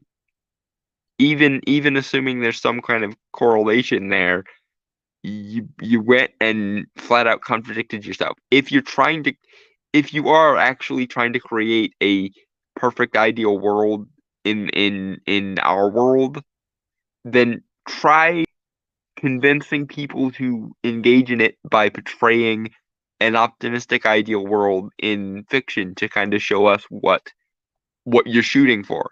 But no, instead of doing that, and instead of playing the ball where it lied with the incredibly optimistic, incredibly mythological nature of Star Wars, which you could have easily turned into a positive thing because it was already sort of positive to begin with, you went and turned the idealism of Star Wars into a negative and shed all over it for 2 hours to, I don't know, um try and spur people to get off their ass and do something in the real world, which doesn't make any goddamn sense. But also, no, I'm mostly just playing devil's advocate by playing with your terminology. I refuse to believe that optimism ever entered into the thoughts of Rian Johnson, because every interview he's given about that movie is evidence to the contrary. He deliberately says that he finds the idealism of Star Wars to be naive and childish, and Mm, that he do- and that he deliberately subverted it on purpose. So don't give me this. He was really trying to do a good thing and something that would fit in the mythos of Star Wars, guys. Honest. No, he wasn't. He hated or had contempt at least for the mythos of Star Wars and deliberately set out to undermine its validity. And there we have the problem. Oh, that I hate a lot. Uh-huh. Like, if anyone knows me, you know how much I hate, like, actively trying, like, nope, not going to go into a tangent here. Like, it's not worth it. I mean, you can. I've been kind of monopolizing this one, so if you want to have a rant moment, Well, you no, can. it's not really relevant, honestly. So, it's like like I said, like I don't really want to talk about it because like it's just it's not relevant to this at all. Okay, Okay. moving forward. Most Yep. publications hate against The Last Jedi are quick to note that the backlash has manifested into racism, specifically against Tran and Boyega. No, No. as far as I'm aware. Uh, Kelly Marie Tran um w was mostly just met by the same kind of trolls that impact literally every space on the internet. Right. Um, And John Boyega is actually kind of as close to a fan favorite character as you can get in the sequel trilogy. So false. yeah.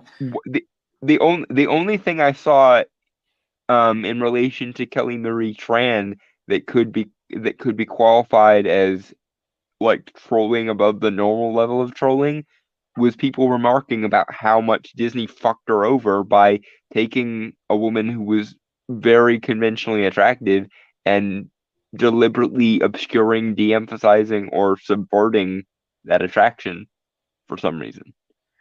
You know what actually be subverting? Actually playing things straight and sincerely for once. Well, no, like joke wise, like in comedy, essentially, is that the woman is referred to, like the women that are referred to as like the most beautiful and stuff, are like Mm-hmm. genuinely like like okay, remember the Amazonians from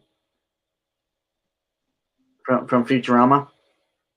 Mm-hmm. Specifically like the introduction episode where it's like death by snoo snoo and all that. Mm-hmm. The large women, the petite women, and the beautiful women.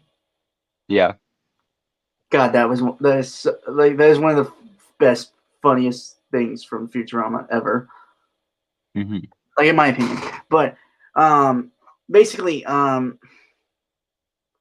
like someone who's like again conventionally like a woman who's conventionally beautiful, like in normal society would be considered the most beautiful woman. Mm-hmm. But in like that, but in the scenario of like the Amazonians who are like these like I don't know, like 10 or 12 feet tall, big, bulky, muscular warrior women. Mm-hmm. I will not lie, snoozing would probably be one of the best ways to go out. And I was waiting for it. I like badass women, man. I'm not gonna apologize for that. I'm not even going to insinuate that you should. I'm just saying it very much fits with Oh, come on. very much Okay, fits with our established patterns here. okay. Tell me, like you wouldn't want to die by snoo.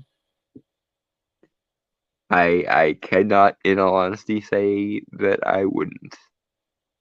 Yeah, no man alive would not turn down death by snoo. Like it's one of the better ways to go. But besides my point is, the is that like again the whole idea is like I think that's kind of how you subvert it. Essentially, is like in terms of like society, in terms of like context, is how it works. Um, so you could have made Kelly Marie Tran. If they had done it in a way that would have made sense, I'd be fine with it. But it doesn't make sense, obviously. Also, that character was Yeah, just really poorly written and had nothing yeah, to contribute to that story. yeah. And therein lies the problem with this person calling her the bleeding heart of the or the beating heart of the movie. Um, I'd honestly sh- argue. Sorry. Go ahead. Well, no, I'd honestly argue that it'd be Finn or Poe. Yeah, In terms of Last Jedi, I mean. yeah, yeah. And once again, it would have made a much more interesting movie if one of them was the main character. Finn, in all honesty. I feel bad for Poe because he basically exists to be this generation's Han Solo, but not even very successful at that. Um, and they give him nothing to do except be pussy whipped by Admiral Holdo. Let's not let's not go into a tangent here. What were you gonna say earlier? Um, I don't remember. Fuck.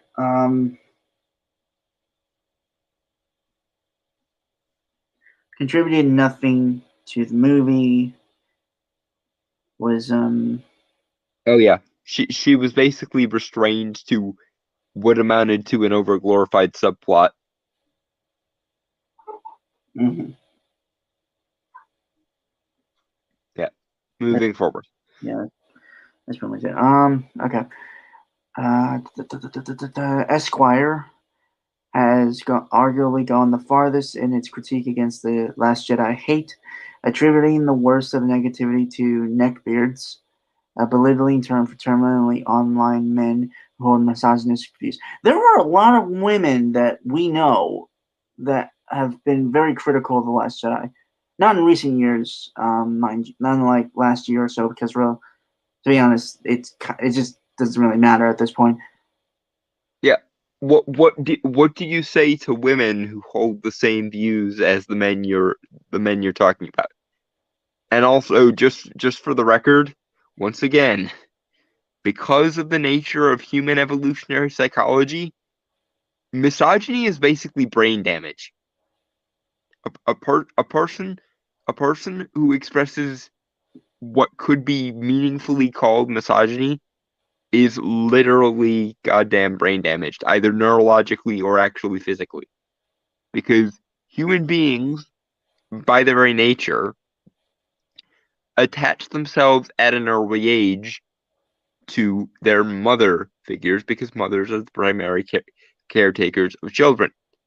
And then, of course, if those children happen to be men, they go on to further emphasize their connection to women when they go mate seeking. And even female children still display what's called an in-group bias, which is to say, women prefer to spend their time in the company of other women. But interestingly, the very same studies have shown men actually have an out-group bias, which, again, to oversimplify it, is essentially saying that men, given the option, would choose to spend time with women than other men, which, interestingly enough, is not what you would expect in a patriarchal culture, now is it? One would assume in a patriarchal culture, with it being all male privileging and shit, you would have both genders expressing a in-group bias for men and an out-group bias for women. But no, we in fact see the exact opposite. Both genders would rather deal with women than deal with men. And therefore, if you have a hatred for women, it means that either you didn't form emotional connections with your maternal caregiver strongly enough, or you didn't experience the in-group bias for women and the out-group bias for men that literally every other human being on Earth experiences. Therefore, to be misogynistic is to be brain damaged. But you don't mean actual misogyny, because actual misogyny is vanishingly irrelevant on a statistical scale, i.e., it basically doesn't exist, but in the few cases that it does exist, like I just said, it is accountable to trauma and brain damage. You are defining criticism of ideologies like feminism to be misogynistic by their very nature, which they are not. Women also dislike your bullshit, and so do people of literally every other demographic. You do not have a monopoly on speaking for minorities, and even if you did, many of those minorities would rather just speak for themselves, considering you were not elected to this position, you simply declared it. Hi, how you doing? Yeah. Yeah. I think Brainstormer and I can both confirm that as people with several layers of minority in us, fuck off, don't try to speak for me. We're capable of speaking for ourselves. Oh shit. You cut out there. Did I? Shit. What Uh, I was basically saying is the usual thing of fuck you, don't try to speak for us, we can speak for ourselves. yeah, yeah. But you literally cut out as like right as you were gonna say it. Okay. So Yeah. yeah, Okay. moving forward. Yeah. For the record, I do not have a neck beard. I actually shaved today, so Yes, he is smooth. yeah. I don't know how you can handle a beard, man. Like, just does You, not. you, you just keep it at relatively moderate length so it doesn't get bushy enough to be a hindrance and it doesn't get short enough to be scratchy when it grows back. Ugh. Worst part is when it's growing back. You know, like god damn. Yeah, the prickly fucking bullshit. Yeah, I know. It's why I never shave the thing. I just trim it. Well, I don't know why. I just like baby face. You know, I don't know, smooth. Well, I mean, you look good that way, so that's a good enough reason. I did try to grow a mustache when I was 14. Like literally, I would shave everything but my upper lip.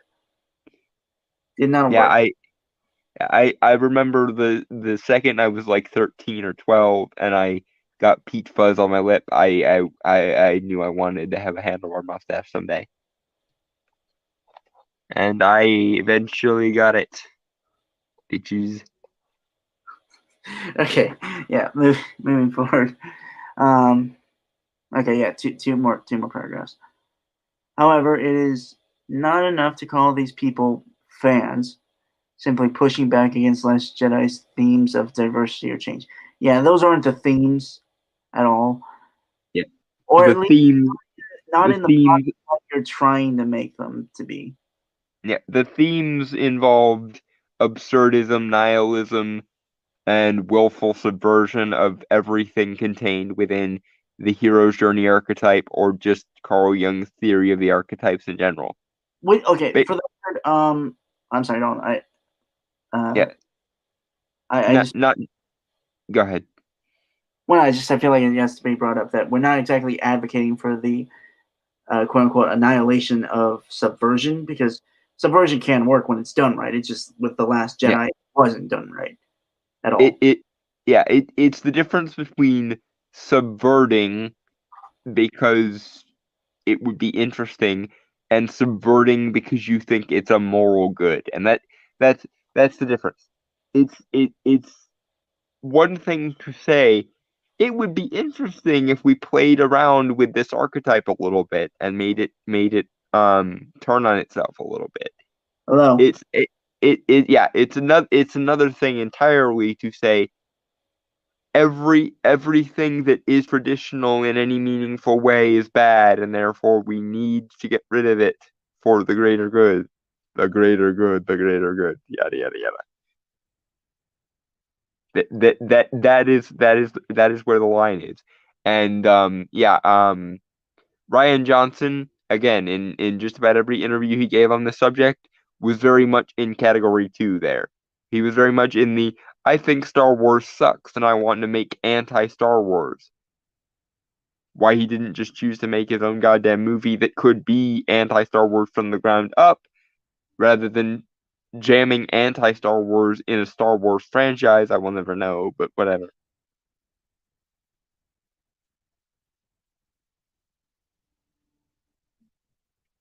Moving forward. Yep. Okay. You still trying to clean up the stain? No. I went to throw away my can. Ah. We're good. Like it's like I said, I wiped it up like almost immediately. Okay, good. It's dried and stuff, so should be good. Mm-hmm. I might go over it tomorrow just to be safe, though. Right. That makes sense. Yeah. Okay. Nor is it enough to label them trolls, crybabies, or the often misused term incels.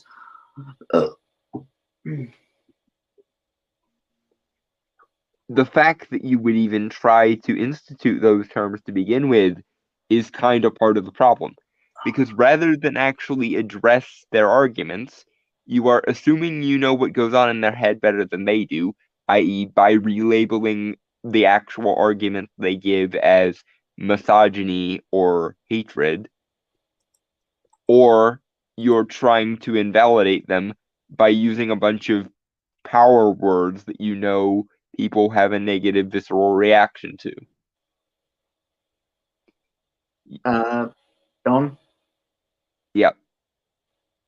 You. Did I cut out again? Yeah. Say something. Okay. But okay. Is I this think. better? I think it might have been on my side. All things considered. Okay. Well, what I had said was this right here is exactly part of the problem, because instead of actually addressing their arguments or treating their arguments like they are things that need to be addressed, you are either assuming you know what goes on in their head better than they do by relabeling the actual arguments they give you as misogyny and hatred, or you are basically just ad hominem them out of existence by calling them things that are intended to invalidate them, i.e., instead of treating them as equals in the discussion, you are calling them a bunch of words that are meant to call them stupid, evil, or irrelevant, and not actually addressing any of their goddamn points. Oh. Yeah, the fact that you're even willing to entertain calling them trolls and crybabies rather than simply a subset of fans that think differently from you is the problem.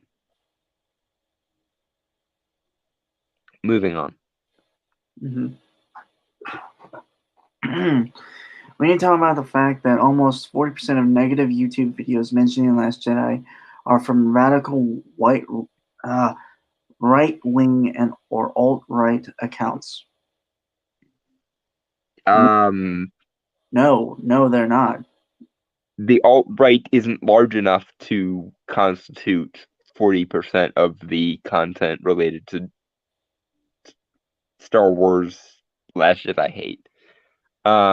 Again, the alt-right is a joke within a joke within a joke subgenre of what used to be referred to as the skeptics. It's basically the people who couldn't tell the difference between I'd prefer if diversity wasn't forced in everything, and the people who basically say, but when white people do it, it's not a problem because reasons. Again, like I just got done explaining.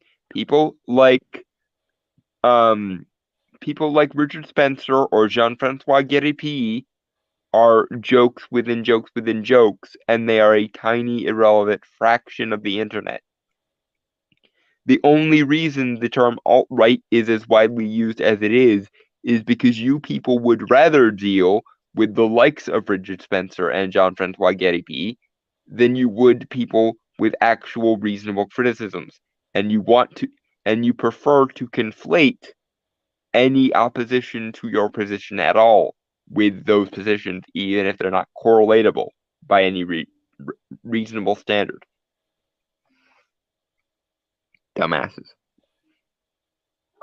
And also, I I can't speak for how you're defining right wing because you, surprise surprise, didn't define your fucking terms, as is the step one in every reasonable philosophical argument. But not everyone who disagrees with the ideology euphemistically referred to as social justice, quote unquote, is right wing. I voted for Bernie Sanders, Tulsi Gabbard, and Andrew Yang as my top three choices in the last election cycle. I support Medicare for all, free college, a living wage, and even possibly something equivalent to Andrew Yang's freedom dividend. I am not categorically right wing in any meaningful sense. However, I am also an anti-feminist, an egalitarian, and a men's rights advocate. So apparently, that is enough to consider me right wing, even though you will not find a single person on the internet more opposed to strict traditionalism than me. I can almost guarantee you. Right. Okay, to finish off for now, these accounts have also dedicated their channels to hate campaigns against Captain Marvel star Brie Larson, former SNL cast member Leslie Jones. She was that black lady in the 2016 Ghostbusters movie. Yeah, she was Patty. I don't care. And feminist YouTuber Nita Sarkeesian. All of these are bitches. Legitimately just bitches who have caught who have faced backlash because they've warranted it in a way. Yeah, it's not the fact that they are women. It's not the fact that Leslie Jones is a woman of color. It's because their actions and their merits or lack thereof are detestable. And being as they are detestable, but the culture at large refuses to treat them as though they are detestable, and in fact seeks to make them into martyrs or lionize them, is where the backlash comes from. If a person who is undeserving of praise is for some reason getting praise, then you will end up with a bunch of people who are willing to say, I'm sorry, I don't know what you're all smoking, but these people that you've nominated as worthy of praise are not worthy of praise. And if you want to try and convince me that people criticizing people like Anita Sarkeesian are misogynistic, then you're going to have to explain to me why the very same people also pretty much treated Jack Thompson the exact same way. And the answer for those playing at home is this hatred is not gendered. It has to do with the nature of the arguments being presented. And in the case of Anita Sarkeesian and Jack Thompson, the arguments are exactly the same. The only thing that's changed is he wanted to protect the children because of traditionalism, and Anita wanted to protect the women and the minorities because of feminism. Still the same pearl clutching impulse and still the same authoritarian reaction to the pearl clutching impulse. It's just with a few of the names and identities of the ideologies in question changed for reasons of security, basically. Moving forward. Well, that's it for now. Yeah. It's bad. It's bad. Jesus Christ, fucking hell! Still That like in the took, half of the first, I think we're still in like half of the first half of the article. yeah, I noticed that it took like the last paragraph and a half for him to even get to the goddamn point of the main Let thrust of the article. It's calling us all well, to be fair, that's how most of these kind of articles go. So true, but this guy went on longer than even the usual fare. if I was just if one of us was to read this all the way through just by ourselves without commenting or anything, would legitimately an hour it would take us. Uh-huh. It'll be interesting to see how long the abridged version will end up being after we've done all the commentary. But yeah, moving on to something still stupid but shorter. Yeah. Dalton sent me this, like he sent the other thing. hmm It's from dicebreaker.com. RPG publisher Legendary Games apologizes for racist Pathfinder and D&D 5th edition supplement. This was written by Chase Carter and published March 19th, 2021. Okay. I thought you had something to say. Nope. Go ahead. Okay. The subheader for this horrifically tone deaf, but timing was just one part of the problem. Okay. RPG. Hold on. Sorry, my glasses keep getting dirty. Hmm. So I think I'm starting to. I think I'm starting to like get tired. hmm That article drained me. Yeah, I don't blame you. Okay. RPG designer Jason Nelson published a letter to Legendary Games website March 18th, apologizing for the inherently culturally insensitive Asian spell conundrum tabletop supplement, which had been announced earlier that day. The Asian spell compendium has been advertised in a now deleted tweet as an awesome array of Asian-inspired magical spells that players could use in Pathfinder First Edition and Second Edition, as well as Dungeons and Dragons Fifth Edition campaigns. Revised from the original 2016 publication by Nelson and Mike Wilhelm. Uh, it compiled 100 spells inspired by the mysteries of the Orient. So basically, spells born out of Eastern mysticism, martial arts, and kung fu, essentially. Which sounds awesome. Yeah, and also, how would you react to Asian people who enjoy the roots of their culture and enjoy seeing sort of the mythologized version of themselves? Because see, again, this is the thing about D&D and then to a similar extent Pathfinder. They're supposed to be mythic archetypes of whatever thing in question they're talking about. So um you know, the original sort of basis was the medieval sort of knight and romance literature and Arthurian legend, that sort of stuff.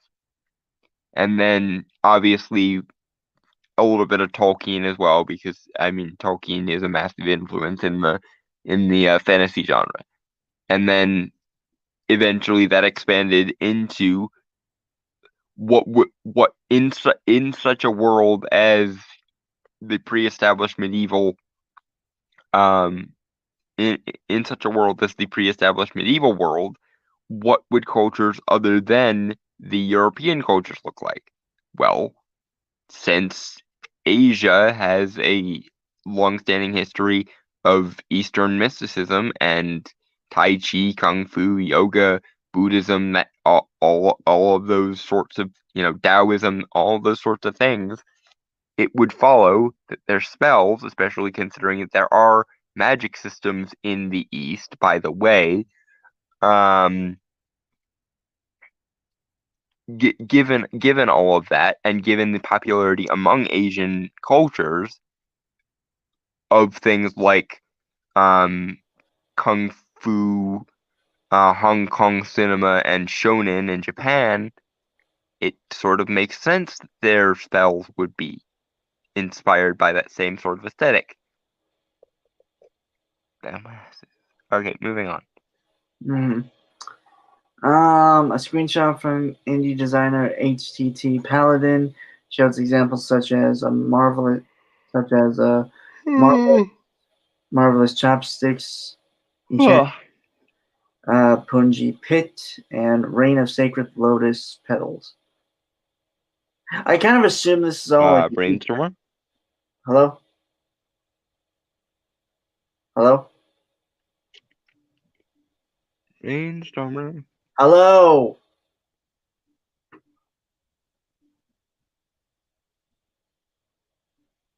Don, can you hear me? God damn it. Had a contact with these folks. Hold on.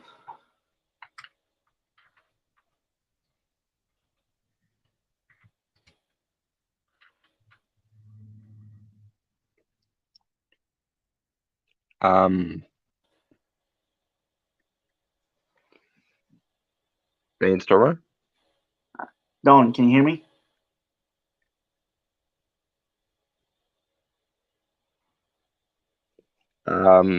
I would try to fill the dead air by singing songs from Mulan, but I don't think that would be quite appropriate.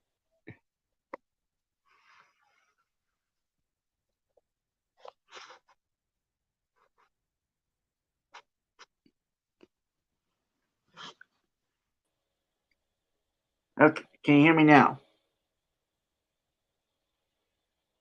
Don.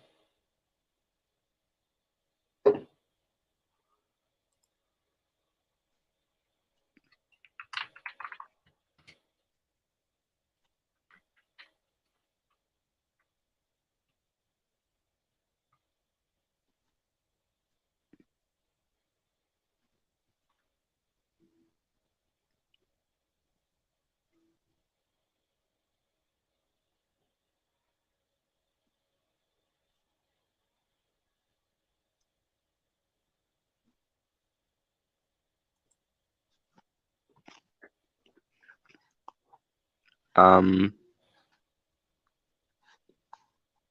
not sure where he is or if it's the StreamYard problem.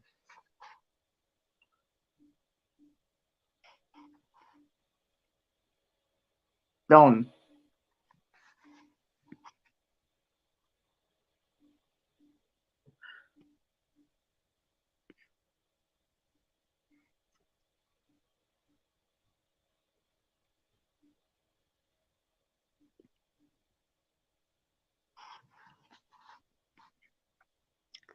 Bum, bum, bum.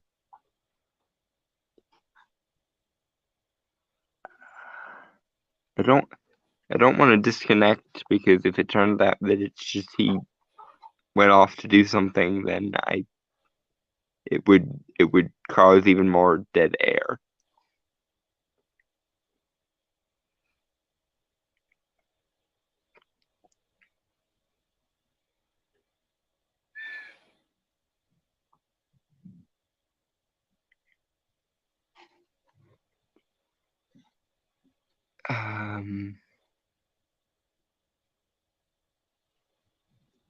Although maybe I should just be safe. I'll be back.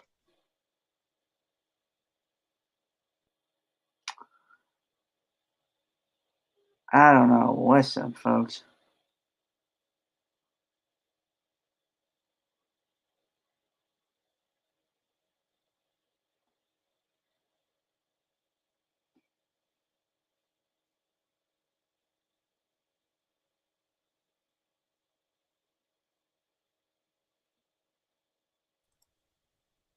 Hello? Okay, did I cut out, or were you just off doing something? No, I was here for like good 2 or 5 or so minutes. Okay, I'm trying to talk to you. okay, so it was, yeah, so It it might have was. been on my side. I don't know, or it could just be I, StreamYard.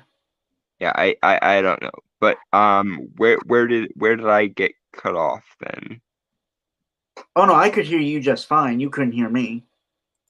Oh, okay. So presumably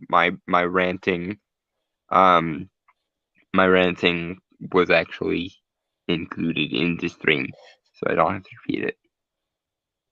Hopefully.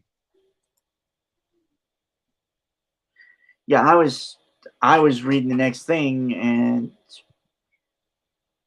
Okay, that's when I figured so like you couldn't hear me. okay, yeah, sorry. Um, it was probably either my internet fucked up, Brainstormer's internet fucked up, or StreamYard fucked up. Who knows? I'm gonna go with the latter.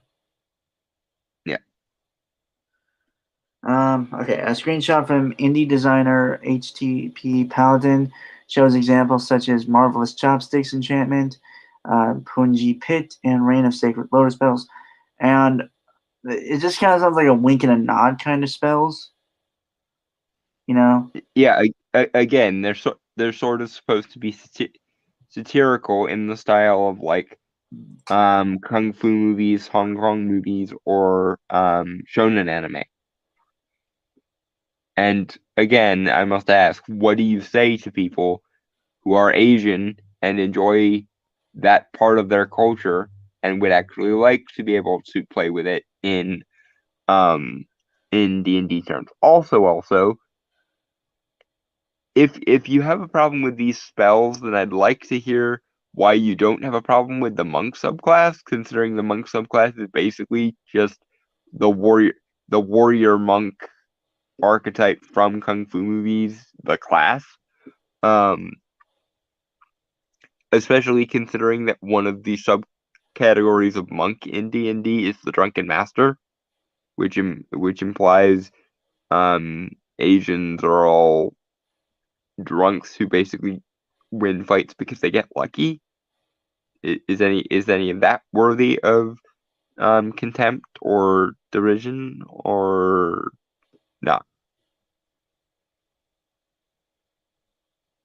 And also, this is completely irrelevant to most things, but why are none of these monk spells? I want to know.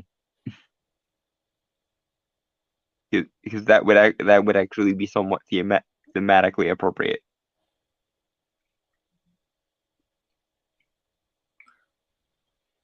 Yeah. Um, Public outcry was immediate, pointing out the obvious Orientalism of reducing a vast swatch of culturally distinct countries to flavor and inspiration. You mean like they do with Europe and like they do with Africa and like they do with literally every other culture in the D&D universe?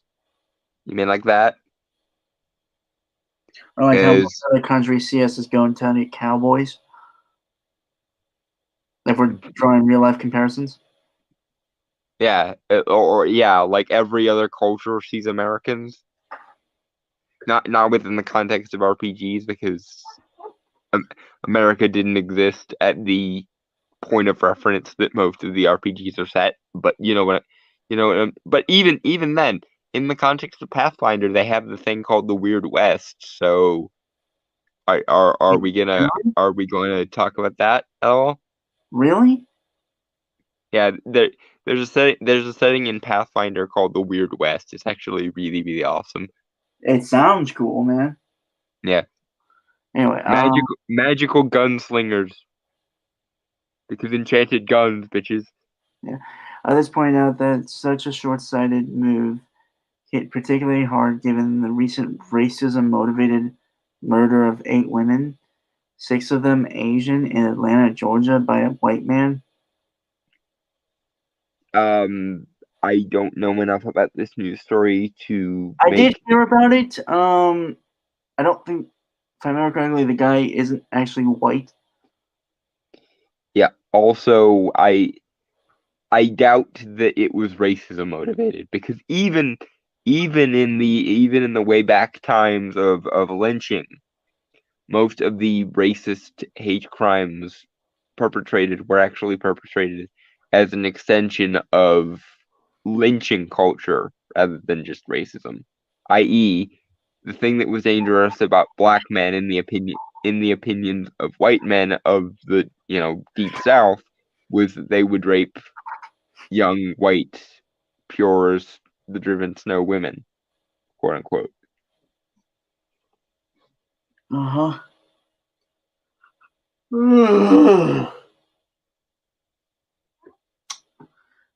This is coupled with a rise in hate crimes against Asian Americans over the past year in the U.S. and other countries whose leaders perpetrated racist lies about the COVID-19 pandemic being tied to China or other East Asian countries. It came from the Wuhan region, so call it so drawing comparisons between it and China are not in any way racist. And Anyone who mistreated an Asian person because of COVID is stupid. I agree, but yeah, the the problem with terminally stupid people is they don't really need a reason to exercise their terminal stupidity. They will literally grab onto anything. yep. So if it wasn't the stupidity of attacking Asian people because of the China virus, they would have found something else. And in the absence of any external stimulus, they probably would have still done stupid shit by like posting Tide Pod challenge or some shit on YouTube. Because some people are just too stupid to pass on their genes.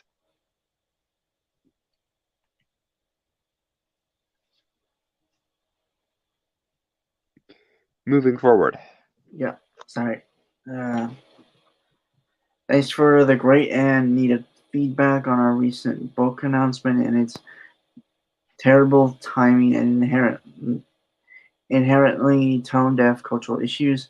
We apologize profusely, and if you want to read more about it, what we're doing going forward, hit the okay. So it's sweet.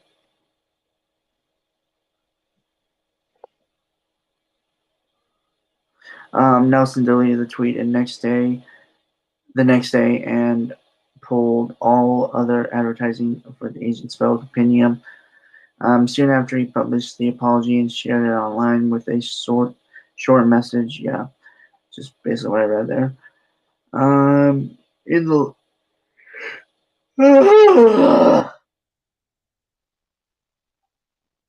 I am very tired. Mm-hmm. In the letter, Nelson talks about his own family's history with systemic racism and xenophobia. You're not an alien, so it's not you can't suffer xenophobia. Um, Citing a member who was sent to the Tule Lake, California concentration camp during World War II. He has also spoke about the privilege of not needing to consider how or when Legendary Games publishes its works. In this case, I don't really think about the impact of the shit. Yeah, in this case, I don't really think about the impact of the content or the horrific cultural context going on while I had my head down in the grind. As the owner and publisher, that's all on me, and I'm sorry. Okay, and again, what do you say to Asian people who were looking forward to this release and wanted to utilize it? Because, because some of the biggest consumers for kung fu movies and quote unquote Asian exploitation movies are Asian people. Just like the majority of Tyler Perry's audience is black people, even though he's not exactly flattering to black people in them. Honestly, he's not flattering to anyone. No, Everyone in a Tyler Perry movie, barring a very slim few, are idiots. But point being, if if Medea movies are so offensive to black people, why do predominantly black people like them in large quantities? And if kung fu movies and Crouching Tiger, Hidden Dragon, and that sort of thing are so offensive to Asian people, why is it a large swath of Asian people like them? And how do you deal with Asian people who disagree with you? Or are they just all internally white because reasons?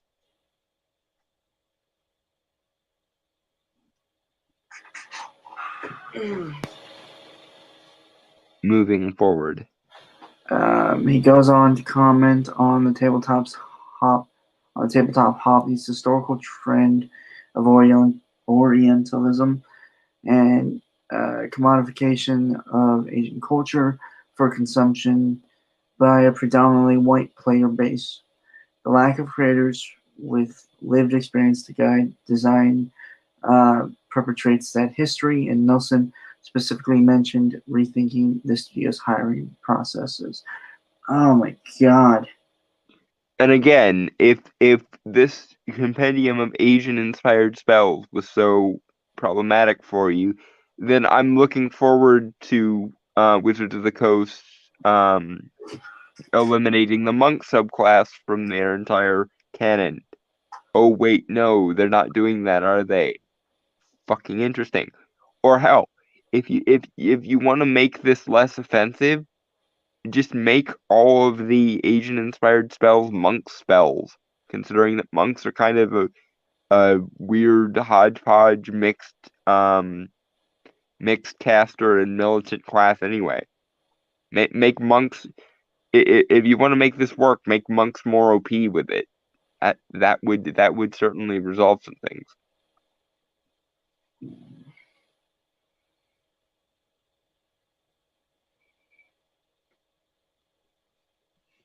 Oh, I thought, okay, never mind. No, go ahead. Legendary Games has a deep bench of Asian artists among our contributors, and they've made all our products look more amazing. But authors, not so much. We can do better, and we've been reaching out recently to add needed diversity to our authorial roster. Again, as long as they're good authors, I don't care what the race they're running. Yeah. Also, what's gonna happen if you run into a bunch of Asian authors who actually rather enjoy the old school kung fu aesthetic and want to utilize it? Are you going to tell those authors that they can't do that because that would be racist? Are are you going to are you going to prevent Asians from enjoying their culture's trappings and what they've contributed to the wider culture because it would somehow be racist for even an Asian person to engage in kung fu stereotypes? And also, how the fuck are you guys gonna react to Shang-Chi? Because I can almost guarantee you that Shang-Chi is not gonna help the Asians not being associated with kung fu thing. But see, that's the other thing. When any Asian person engages in this kind of kung fu culture, you call it racist because it's a stereotype. But when literally anyone but an Asian engages in martial arts, you call it cultural appropriation. Mm-hmm. It, why Shang-Chi will eventually be labeled as problematic, and Iron Fist is also labeled as problematic for reasons. Oh, don't get me started on Iron Fist. There's literally a video out there that I could send to you. Yeah, I know, but that in lies the issue. If you want somebody other than Asians to be associated with martial arts culture or Zen culture or like Taoist culture, let people other than Asians engage in it. And if you're not gonna let people other than Asians engage in these practices, then you have your answers to why everyone stereotypes them as engaging in these practices. Because Actually, they're the only ones allowed to fucking do it. yeah, there's actually something I could tell you. I don't want to mention it on stream because it's a project I'm working on. I can tell you after. Okay. It kind of revolves around the whole Asian thing, but we'll get there. Legendary game. I read that. Fuck. I think I'm starting to slow down a bit. Okay. The response to Nelson's letter seems to be cautiously supportive. HTT Paladin created a second thread talking about why this apology rang more sincere to him than others in the past, citing its lack of excuses and clearly explaining next steps. He also backpedaled on some personal insults used in the first thread, telling Dicebreaker in a direct message that the past week had left him understandably angry.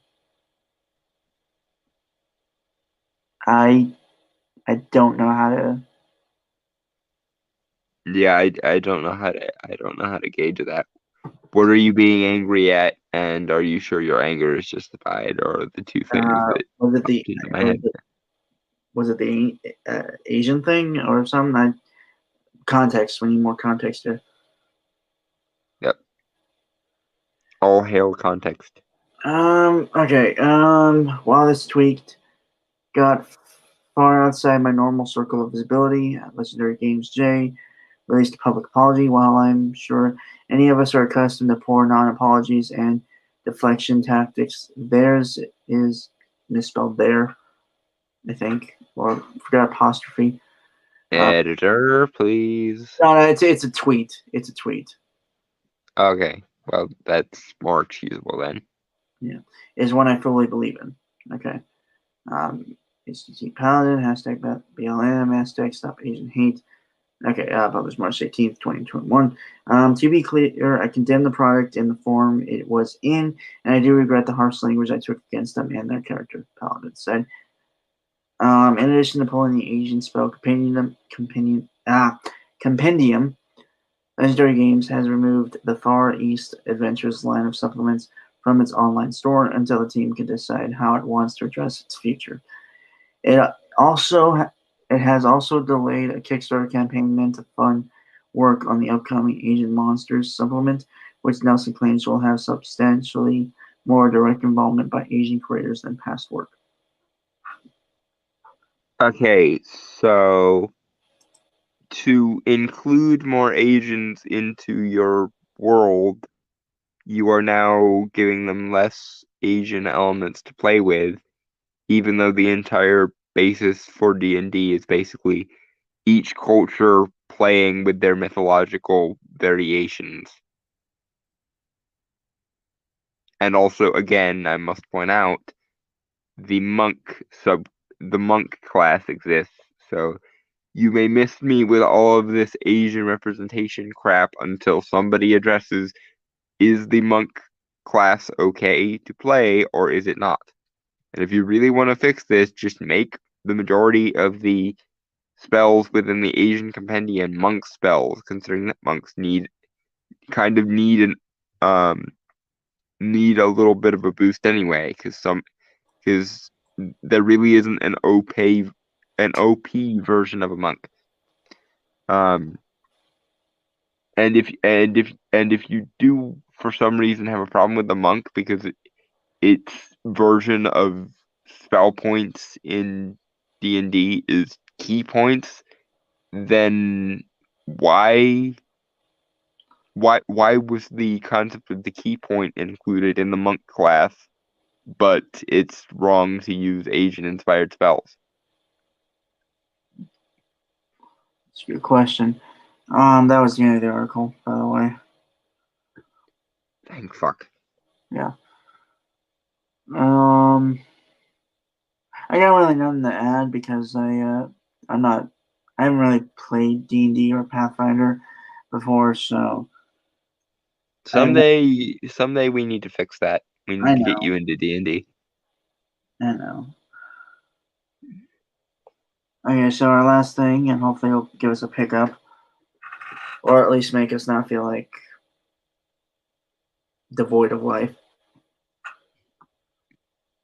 Suicide Squad trailer. Yeah, it was dropped, I believe, yesterday or it's Friday. I think so.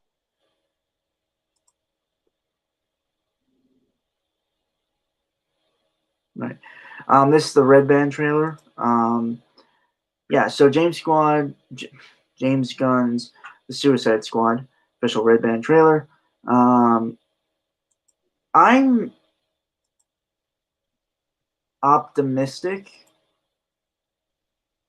but Yeah, it seems to have a lot more playful edge to it, which is a much better way, I think, of dealing with the material than what Ayer did, or what was left of what Ayer did after DC and Warner Brothers got their hand off it. okay. We got basically 3 minutes. Banana? Banana.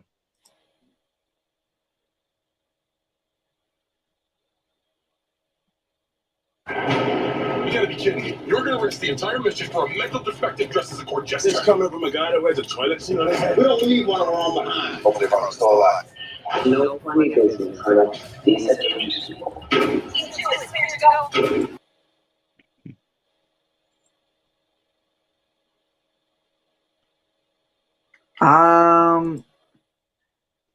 Well, it certainly looks a lot better.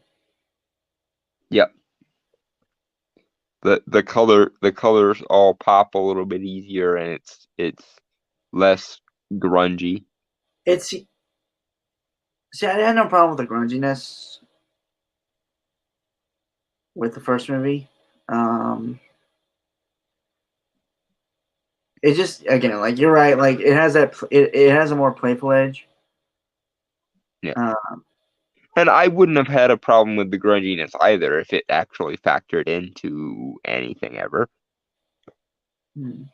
It might have. It just, again, got left on the editing room floor. Mm-hmm.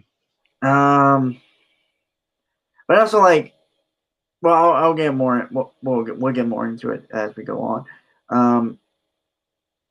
This just seems a lot more fun. Yeah. And I mean, even just the banter between the characters in the dialogue segment before things get rolling was pretty good. Yep. Okay. Although, I mean, James Gunn is the guy who gave us Guardians of the Galaxy, so this is hardly very surprising. All right. Banana. Banana. 5, 3, 2. What are you guys doing? What? You? What? We're here to say you. You were gonna see me? It was a really good plan, too. Well, I can go back inside and you can still do it. That's patronizing. I'm so sorry. Sorry. Harley Quinn. Blood school.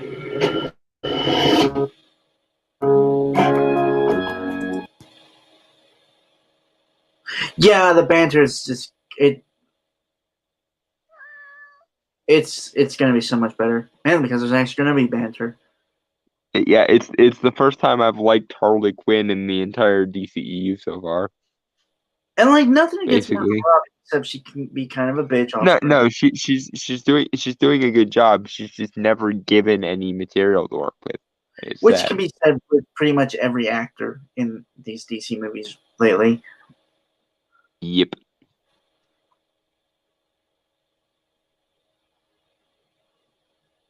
I guess your cat wants attention.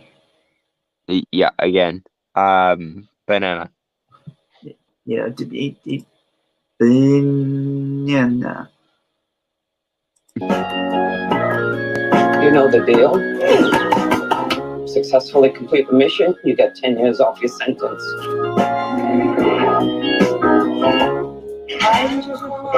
You fail to follow my orders in any way, and I detonate the explosive device in the base of your skull.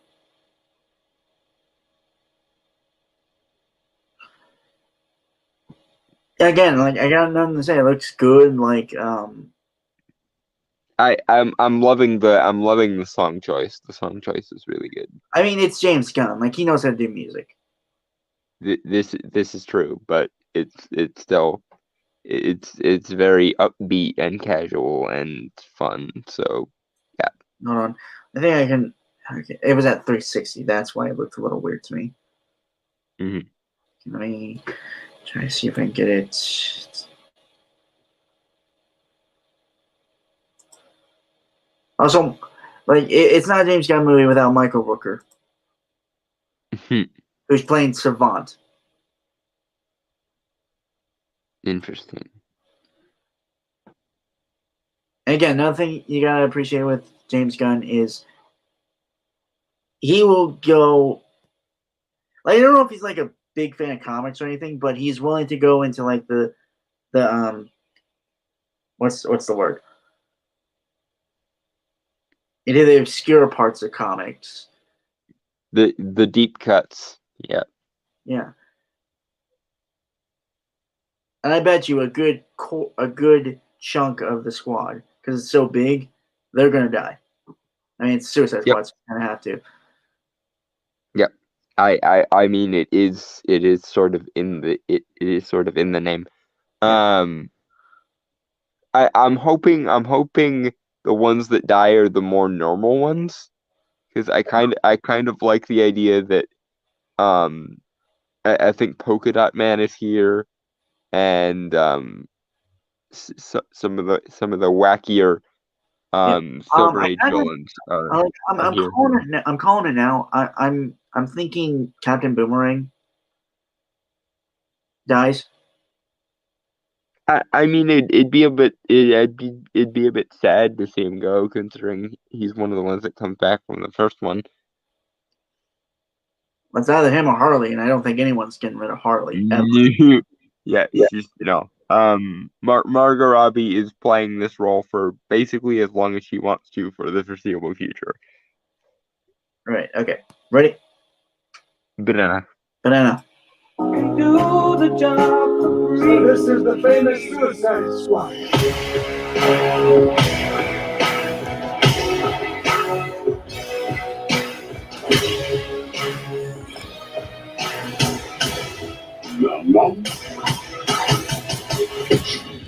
Any questions? Oh, fun fact: King Shark is voiced by Sylvester Stallone. Seriously? Yeah. I mean, I would not have called that. I'm sure it's pitch shifted, but I still wouldn't have called it. well, also, James Gunn, got him in Guardians of the Galaxy 2. So, Yeah.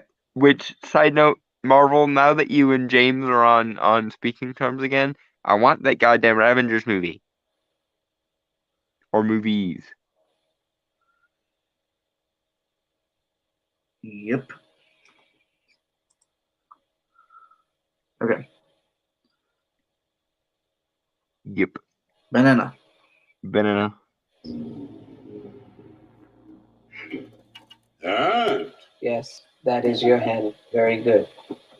we're all gonna die. I hope so. Oh, for fuck's sake. Here's the deal. We fail the mission, you die. If we find out any information you give us is false, you die. Okay, so again, like I just love how how James Gunn is going into the more weird stuff. Like, Yep. you see the back of the head here of the Thinker, who's played by Peter Capaldi, by the way. Yay. And like, it's legitimately like an actual comic book accurate Thinker with like the probes on his head and stuff, instead of what they try to do in the Flash show, which was weird. Like, it looked like a discount Brainiac. I don't. Because he was a brain themed villain, and we have to make all the similar characters look the same. Also budget. They could have done better though. True. Also, they've really fucked up the Thinker in season, I don't know, 5, Yeah. 4. They didn't put much thought into it. It was season 4, not season 4, not season 5. Season 4. Okay. Mm-hmm. Like I said, they didn't. I guess they just didn't think about it. That's the CW Arrowverse for a while now. Mm-hmm. All right. Banana? Banana. If we find out you have personalized license plates, you die. What? No. If you cough without covering your mouth. Hardly. Although that isn't an open invitation for you to cough without covering your mouth. What's the plan? What the hell am I supposed to know? You're the leader. You're supposed to be decisive. And I've decided that you should eat a big bag of dicks. If this whole beach was completely covered in dicks, I'm sorry, it's again the 22nd thing. I want to hear that whole joke though. Yep. Banana. 1 second, let me pull it back.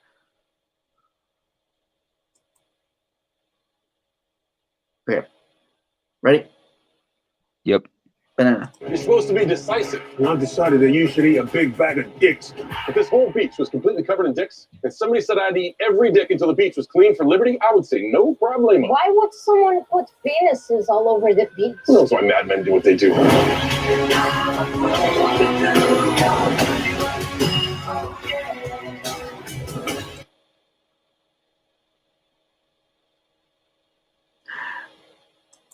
Yeah, John Cena, like legitimately, he actually is a really great actor. Yeah, I kind of wish they had cast him as Shazam instead of Zachary Levi. Yeah. Yeah. No, I mean, like, I think he'll do really cool as Peacemaker. And Peacemaker's well, if I remember correctly, they described him as like a douchey Captain America, which I find very interesting. Mm-hmm. And like again, like I like how they're incorporating lesser known, obscure like characters. Yeah, again, like for fuck's sake, they have Polka Dot Man in here. Although, if anybody's got to be cannon fodder, my money would be probably on Polka Dot Man. I mean, there's Javelin as well. Yeah. Also, Blackguard, Pete Davidson. Mm-hmm. Also, Nolan North's character, which I think is Arm Fall Off Boy. Oh my God, they didn't. Oh my God, that's amazing. They changed his name, but I think it is the same guy. Oh my God. Of all the hilariously irrelevant Silver Age folks, Jesus Christ, I love you, James Gunn. I do feel like some of those guys. Honestly, I don't want Polka Dot Man to die. Like, no, I don't know. He needs to stick around being Polka Dot Man for as long as possible. And then somebody needs to get the Crazy Quilt. Give me Crazy Quilt. And Calendar Man. I don't even fucking care. Give me Calendar Man, goddammit. Killer Frost would be cool, because I think she's like a mainstay as well, like within the Suicide Squad. Although if we get Calendar Man, I kind of want it to be the version of him that can bring to life like holiday icons that Batmite kind of created and they've done in like reboots of the character, because it's more over the top and more fun. Plus, army of Easter bunnies as like enforcers. It's just too awesome a visual. What about Queen of Fables? I don't know enough about her off the top of my head, which basically she has a magic storybook full of like grim fairy tales and basically can summon the creatures there to do her bidding. Oh my goodness, yes, but at some point that artifact needs to find its way into the hands of Granny Goodness, because my God, would that not be the most amazing thing ever? Okay, so Slither Claw, I won the bid. When can I expect the hat and bow tie? Laugh out loud. How are y'all? Good. We're about to end the stream very soon. Yep. We're also be covering something for the next couple weeks, so rewatch the stream. Yeah. To get that. The first thing we covered this time was basically a dissertation of stupidity, and so we'll have to break it up into multiple parts. Oh my god, he's gonna kill us. Alright, shall we banana? We shall banana. This is suicide. Well, that's kind of our thing. Are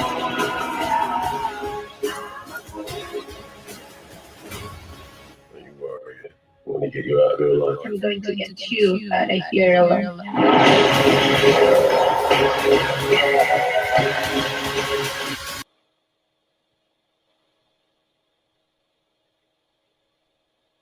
I know it's not saying much, but this really is better, in my opinion, than the original one.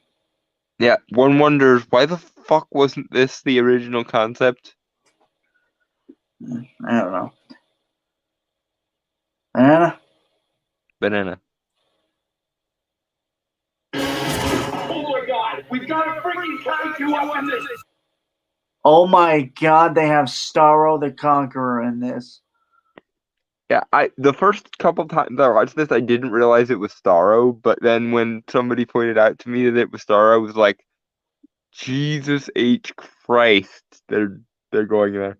Although I will say, I'm sorry. I will say this is yet another case of the Suicide Squad appropriating villains, because in the first one they had Enchantress, who is traditionally the first nemesis of the Justice League Dark, and in this one they have Starro, who is of course the first nemesis of the goddamn Justice League. Thank you very much. That's what I was gonna bring up. It's like that's kind of my issue, is that Starro is kind of like the first big bad, usually for the Justice League, which is why, like, in a rewrite or pitch video I've done for a Justice League movie called All Star Justice League. You can check that out on my actual channel, Brainstormer Pop Culture. Shameless plug there. But this is also my channel, so fuck off. I can do whatever I want.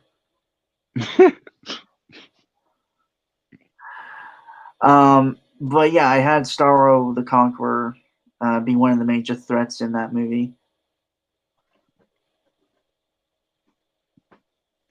I do hope though that we do get the mind control cannon fodder armies, because as awesome as Starro as a kaiju kind of is, I don't want just the Suicide Squad versus giant kaiju starfish. I want Starro the Conqueror in all his weird, trippy starfish mind control glory.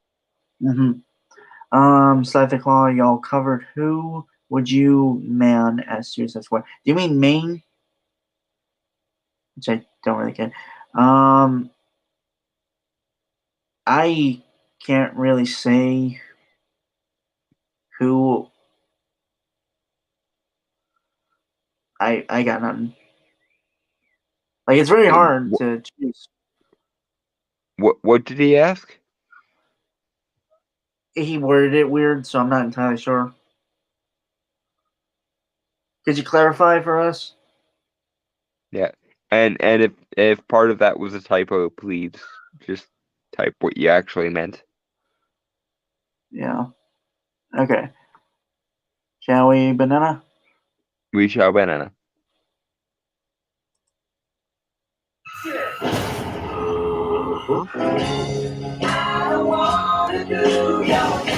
love the rain. The angels are smooching all over us.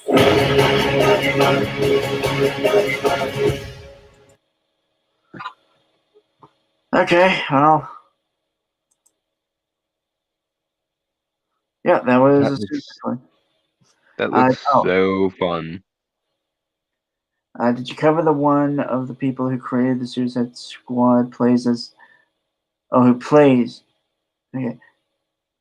Who created the Suicide Squad plays as the Doctor who is insert the brain... What are you... John Ostrander is in the trailer is what he's referring to.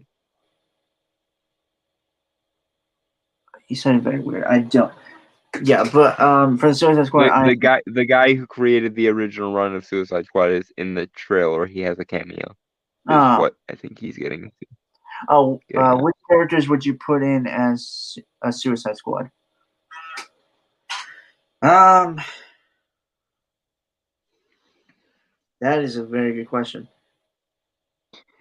Like I said, I think I would go as obscure as possible. So, Calendar Man, Crazy Quilt, Clock King, and fuck it, Riddler. There's my Suicide Squad.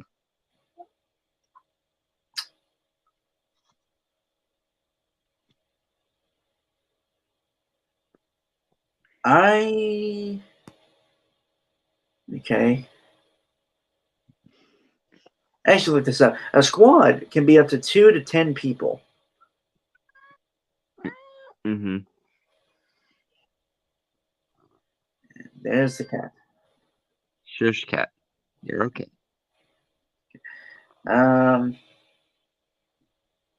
Who would I? Okay, well, Deadshot because he's a sniper. And usually for military squads, a sniper is best to have.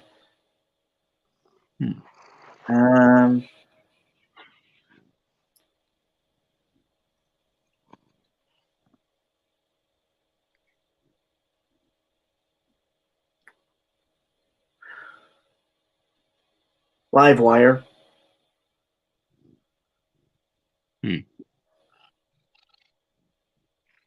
Clayface. Well, no, you couldn't control Clayface that much because he just spit out the bomb. Yeah. But you'd have to create some kind of specialized bomb that would solidify his clay so he couldn't move. But someone who can shapeshift, like a spy.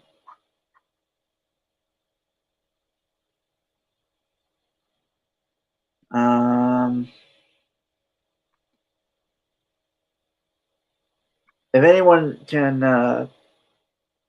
name a shapeshifting DC villain besides Clayface, let me know. Shapeshifting DC villain besides Clayface. The only ones I can think of would be too OP for the squad, and would probably just be able to undo the bomb thing. Yeah. Okay, so that's so Deadshot, Livewire, possibly the Parasite, but I think he'd be also too OP for the squad. Who'd you say? Parasite.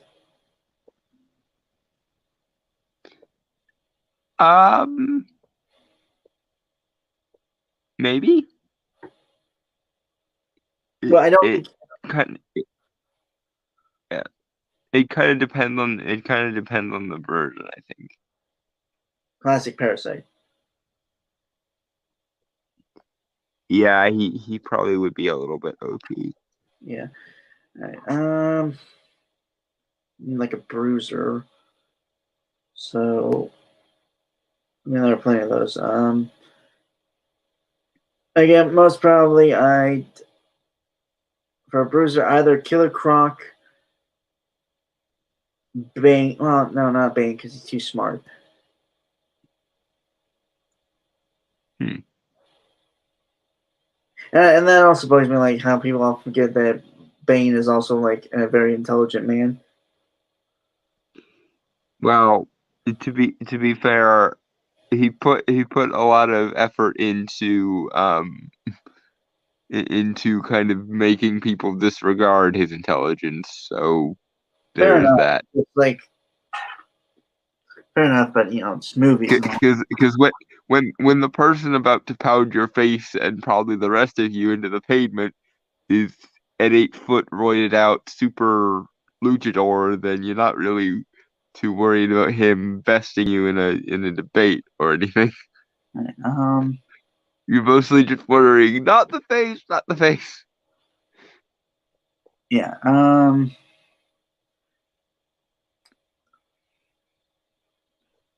Killer Frost. It was either her or Mr. Freeze. Basically, someone who could do ice powers and like freeze people. Or I think like, I'd go. I think I'd go with Mr. Freeze if I was gonna go with somebody who could do ice. yeah.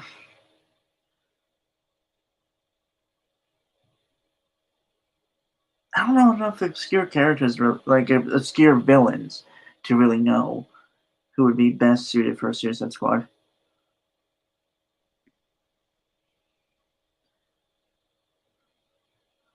So, yeah. But anyway, I wouldn't say I'm excited for this movie, but it's interesting. Mm-hmm. So yeah, I honestly want to call it quits now, just because like I am still trying to get on a regular sleep schedule, folks, and I am tired. Yeah. Yeah. So with that, I want to say goodbye, adios, aloha, auf Wiedersehen, sayonara, peace, cheers, and Go to sleep. Nah, fuck off.